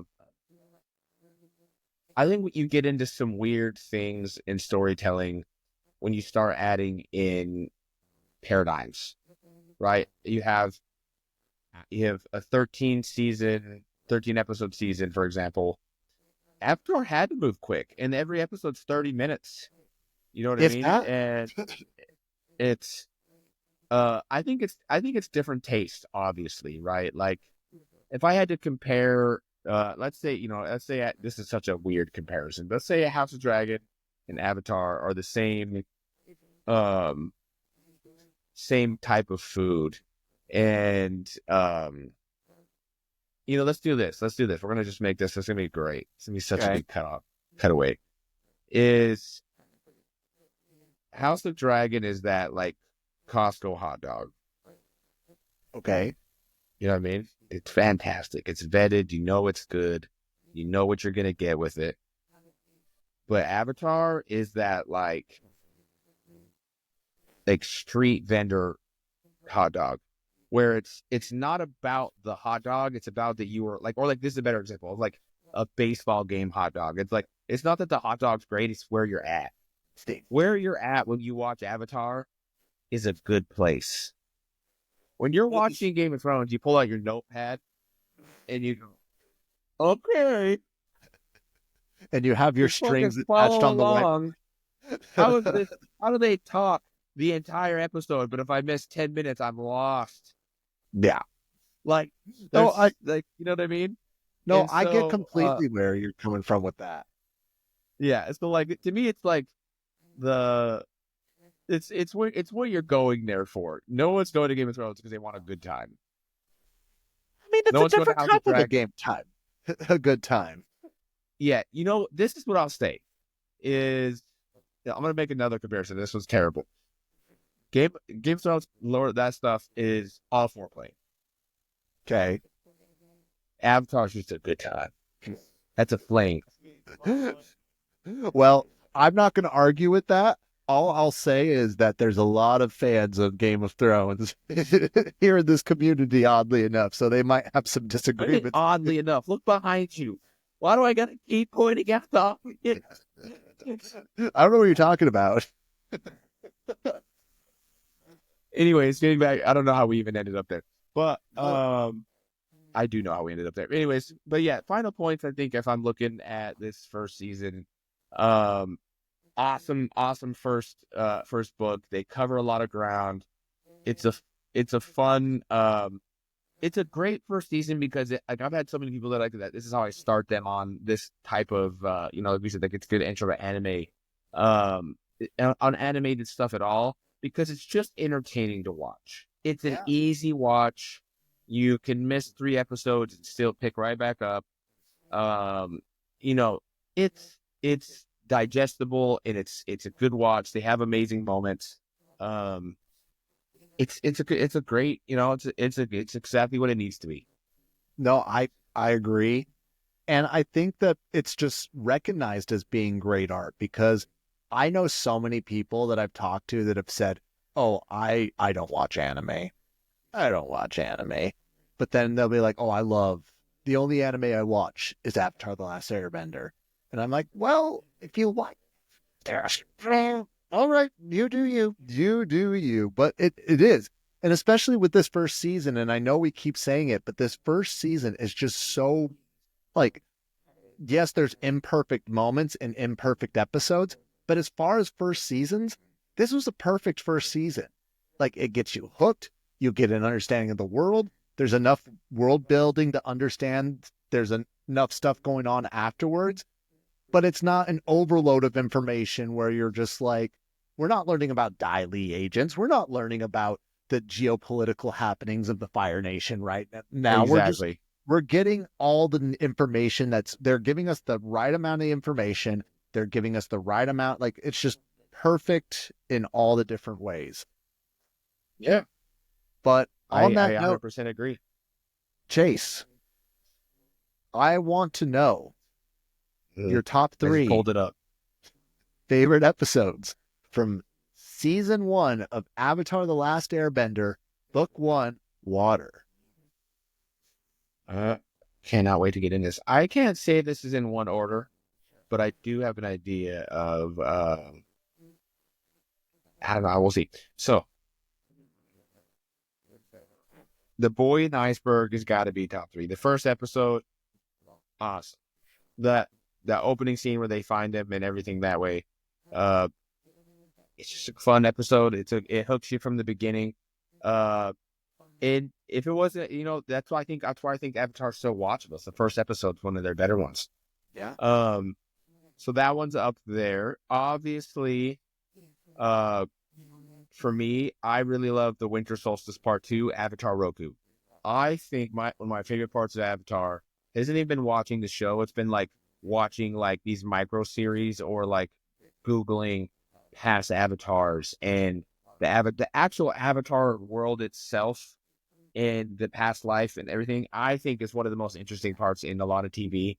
And getting to see glimpses of Roku and his power and the fact that he can take over Aang and do different things like that.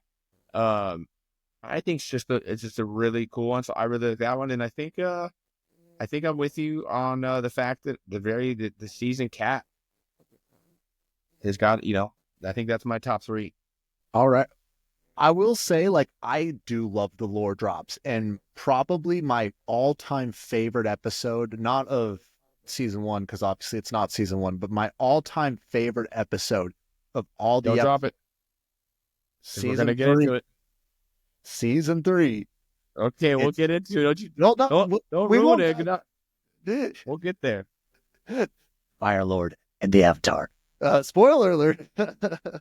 But no, You're terrible at this. this I think that this is going to shock you a little bit. My number one favorite The Great episode, Divide. The Great Divide. No, my number one favorite episode of season one of Avatar: The Last Airbender is the Blue Spirit. I loved the Blue Spirit. No wonder you kept going back to it. I genuinely, it's like, I felt like not only was it good, but it was dark enough. Like, I keep wanting to have a darker story, but everything about the darkness in that episode made sense. When Zhao was like, we're going to keep you alive. We're not going to kill you, but we're barely going to keep you alive. You're going to be locked away in the Fire Nation until you die. We're going to keep you alive that entire time. And then Zuko goes full, like, assassin mode, but he can't bring a alert, so he's like knocking people out and tying them up and gag. Like, it's one of the best, and I think you get to really see, one, how resourceful Zuko is, and two, just how skilled of a warrior and how determined he is. So Blue Spirit is my number one episode. Wow. Close second, though, is Siege of the North Part 2. Like, if I could continue to have them both be just one episode, I'd say that, but Part 2 is just so much better, in my opinion, than Part 1. It really is. I'm saying they just let Part 2 shine because Part 1 builds it. And I feel like we've talked about Part 2 enough to understand, but this is going to be a little bit of a dark horse. Number 3, Imprisoned, episode 6, up in I just felt like that was such a good episode, and just it's a world building episode, not necessarily a lore drop, but we're seeing, like, this is what's going across the entire Earth Kingdom right now. Like, this is what's going on. You're seeing, like, how helpless everybody is. But not only do we see how helpless everybody is, but we're seeing what the Avatar is actually doing. They're giving people hope, and they're giving them the will to fight back. Even though it wasn't Aang, it was Katara that was doing it. It's still just, it was awesome to be able to see that, and also just take those serious matters of imprisoning and just dominating their will over another nation. So those are my top 3. I didn't expect, I expected Part 2, but that was it. That was, I was not, get help. The kids show. It's time. It's time for the draft. We really chopped it up on this one. Dude, we hit 2.5 hours. How we did. If Austin was 45, it's almost 30 minutes per chapter. Right? Actually, just over, so like 35. Well, we spent like 2 hours talking about the Blue Spirit, but I was wondering why we couldn't get past that. Like, I was sitting there and I was like, why can we, like, I was thinking about that just barely. I was like, yeah, we talked for like an hour. I feel like kept going back. I kept going back. I was like, I know. Now I'm like, I was wondering. I was like, why can we not get past this episode? We keep coming back. We talked more about the episode and longer about the episode than the length of the actual episode. Yeah. I was all done. I was like, let's just get to the end. That's where it gets good. I understand. I was trying to rush this to the end. I was like, no, that's the one I want to talk about, where he becomes a giant, Scooby-Doo monster and freaking takes out the Fire Nation. And you're like, but actually in the Blue Spirit, I don't know if you know this yet, but the way that he runs is actually symbolic for the way that he's running to, like, what? I don't know if you noticed this, Chayce, but actually in that episode there's some wall art in the Fire Nation. It's I have it back here actually if you wanted to see it. I have the script and I have notes on all of it. Yeah, no kidding. Jeez. Alrighty. For those of you that are unfamiliar with the show, we are going to be doing a dragon grade of Avatar Roku's dragon, Fang. Yes, such a lame name for a dragon, but that's not neither here nor there. We're going to be grading Fang on 5 categories: design, special effects, character, film, and X Factor. We grade from a scale of 0 to 10, 0 being abysmal and 10 being incredible, and 5 being okay. So 5 being like the middle marker. So on that note, Chayce, what do you give Fang the dragon for design on a scale of 0 to 10? Honestly, I'm gonna go along with it because this is kind of the dragon design in general. I'm gonna give it my brain goes 5.7. 5.7. All Or right. 5.7. What talk me through it. Walk me through this score that you gave it. Yeah, my biggest thing here with the dragon, his dragon, is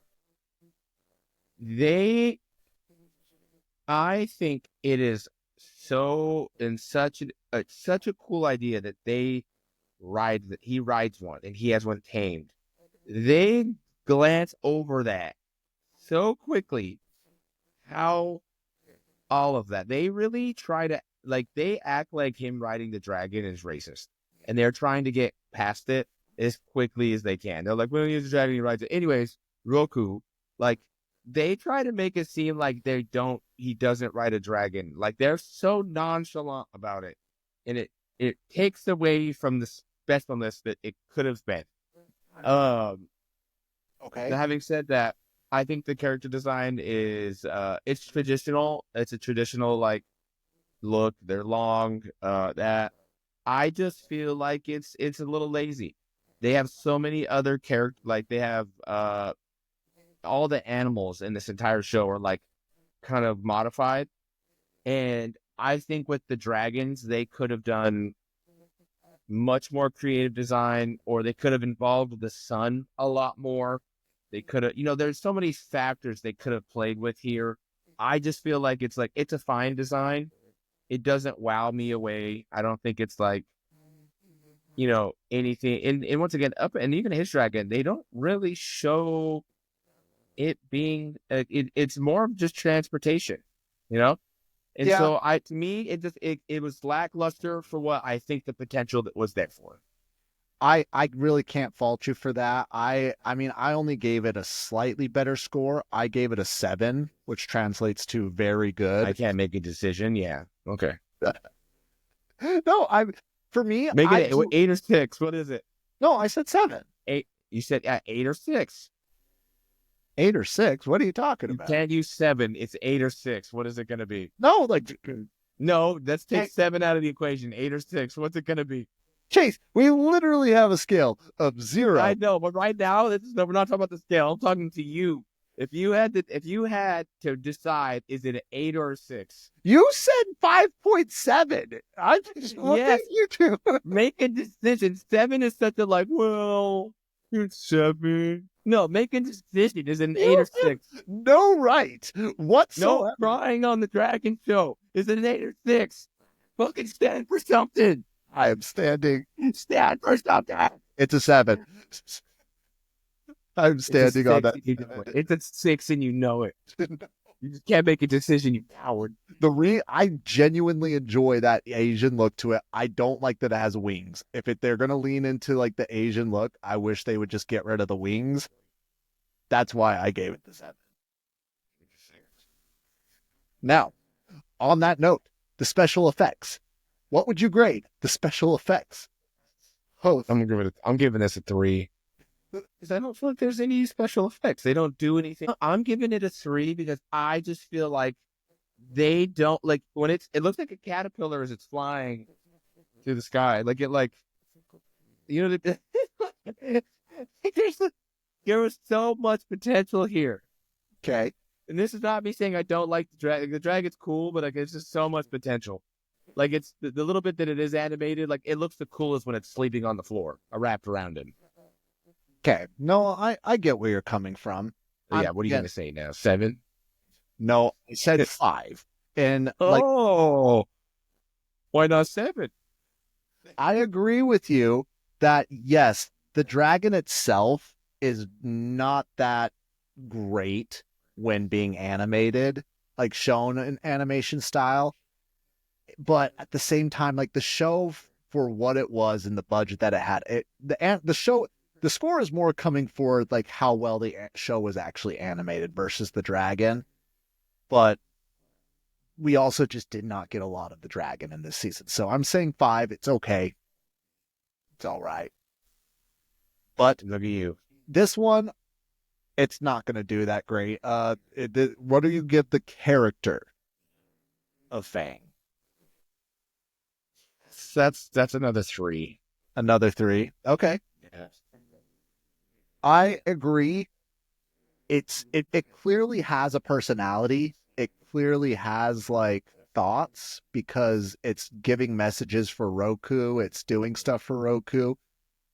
But I agree. I gave it a 3 as well, just because it's more like, oh, Roku sent you, didn't you? Like, I feel like they could have done a lot better of a job of like showing, I 100% agree.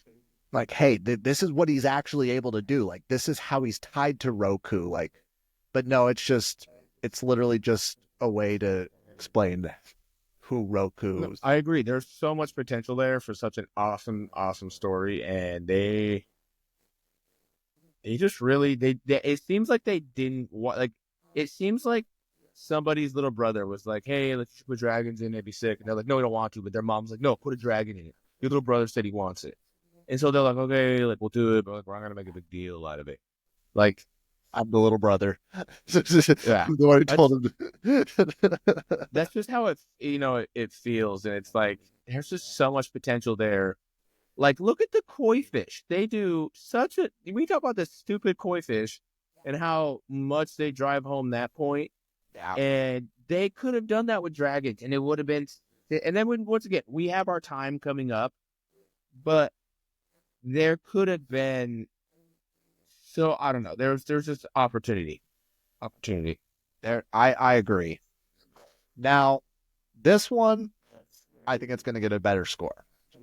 What do you give Avatar: The Last Airbender Book 1 as a film score from 0 to 10? Don't hate me for this, but probably 7. Oh, so now it's okay to do 7. Okay, talk me through this 7. Like I said, this is the thing that makes Avatar this is going to be a different tangent. But the thing that makes Avatar so great is that it's not so great. That makes sense? No. So, like, what I mean by that is, when you just be, like, only eating out, and it's just, like, you're over it. Like, I just can't wait to eat, like, a boring meal, and it's going to taste super good. That's Avatar after you've been watching Game of Thrones. Like, you're just, like, it's too much flavor. Like, it's too nuanced. There's too much on my, like, it's too much flavor. I need something that's gonna get like Avatar's great because it's how do I not offend a whole culture? Avatar is mac and cheese because it's always gonna be good. You're never mad about having mac and cheese at all. But is it the best meal you've ever had? No. But have you ever been mad about it? No. It's a 10 for me. It's a 10. I'm giving it a 10. I don't care what you're saying. Mac and cheese is great. You throw a little sausage in there. You throw some mac and cheese. You throw some ketchup and black pepper in there. It's a 10. No, wait a minute. You just say ketchup in your mac and cheese and black pepper. Are you putting ketchup in your mac and cheese? Chase, what did you give the dragon? No. I all of this stuff behind you, I can let go. But putting ketchup in your mac and cheese is freaking weird. Chase, that's not right. Something's not right about you. Don't mock my culture, okay? Yeah, exactly. Kansas City. I can't believe you put ketchup in your mac and cheese. Great. You should try it. I'm giving that 0 big booms. Well, more for me. Hey, Chayce, the X Factor. Now, the X Factor is specifically set up to give dragons points for things that are very unique, or just if you feel like it needs to be fluffed up in areas. So, on a scale of 0 to 10, what did you give Fang, Roku's dragon? I'm going to give it a 6. You're on 6. Why are you giving it a 6? Because of the potential of the X Factor. Like the fact that he comes and gets Aang and takes him back to Roku and has this ability to go back and forth between life and death. I think, once again, they show that his dragon has is a very powerful, but they never really show it. And I think it's a letdown. But the X Factor, I think, is a little higher because of that. Okay. I mean, I can't fault you for that. I gave it a 4, which translates to mediocre. And the only reason that it's so low for me is like the only thing that is unique about it is its ability to transport and move between the spirit world. Like that's something we really haven't seen, but the design, the look, the idea, like it's very traditional. It doesn't really stand out, but the ability to just move around and be so powerful in the spirit world does set it apart from other dragons. Now, that being said, Fang, Avatar Roku's dragon, comes to a final score of 5.37, which is just over okay. I think that's pretty accurate. I think that's pretty accurate as well. And not only is that pretty accurate, that is the conclusion to Avatar: The Last Airbender, Book 1, Water. We made it. I can't believe we made it. They said it couldn't be done. They said it couldn't, wouldn't, and shouldn't be done. Here we are. But here we are. Here we are persevering. But no, I think it's been a great time. Yeah. This has been a great this is season. Lackluster dragons. Lackluster dragon. But overall, it's a good time. Yeah. I agree. So I'm just gonna let everybody in the audience know. One, thank you for so much for staying as long as we did. I know that this is running to be a very long episode, but I think there is so much to talk about with this and just so much to really dive into. But also, just more for you guys to know, we are going to be, I know I said earlier, but we're going to be waiting until the live action of Book 2 is released to be doing our coverage of Book 2 of Avatar: The Last Airbender. And I'm planning on bringing Chayce on from some more, so do expect him to come in before we talk about that. But it's been a blast. Chayce, I don't know if there's any questions you have for the audience, but I'd love to know what people's top 3 episodes are from this. I want you to stop putting ketchup in mac and cheese. That's it. Comment below. Do you put ketchup in your mac and cheese? And if you do, move out of your mom's house. I did, okay? I Stop did. it. Just get some help.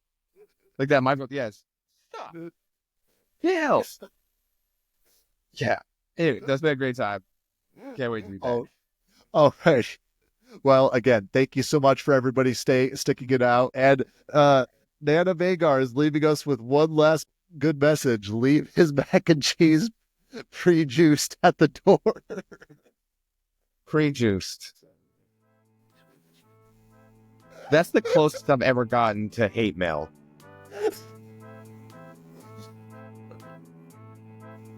Okay. Thanks, guys. That's a good spot first. Guys, have a good night. Find Chayce online and he can show you how to work out.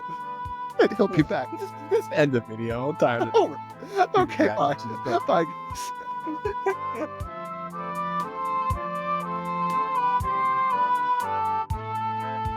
That's all for this week's Dragon Lore. takes cold and hot, spread shore to shore. Enjoyed yourself? Please join the squad. Follow on social media at Big Liz Pod. And one quick reminder before you go, to rate, review, and share the show. Thank you for listening. It means a lot. See you next week, same time, same spot.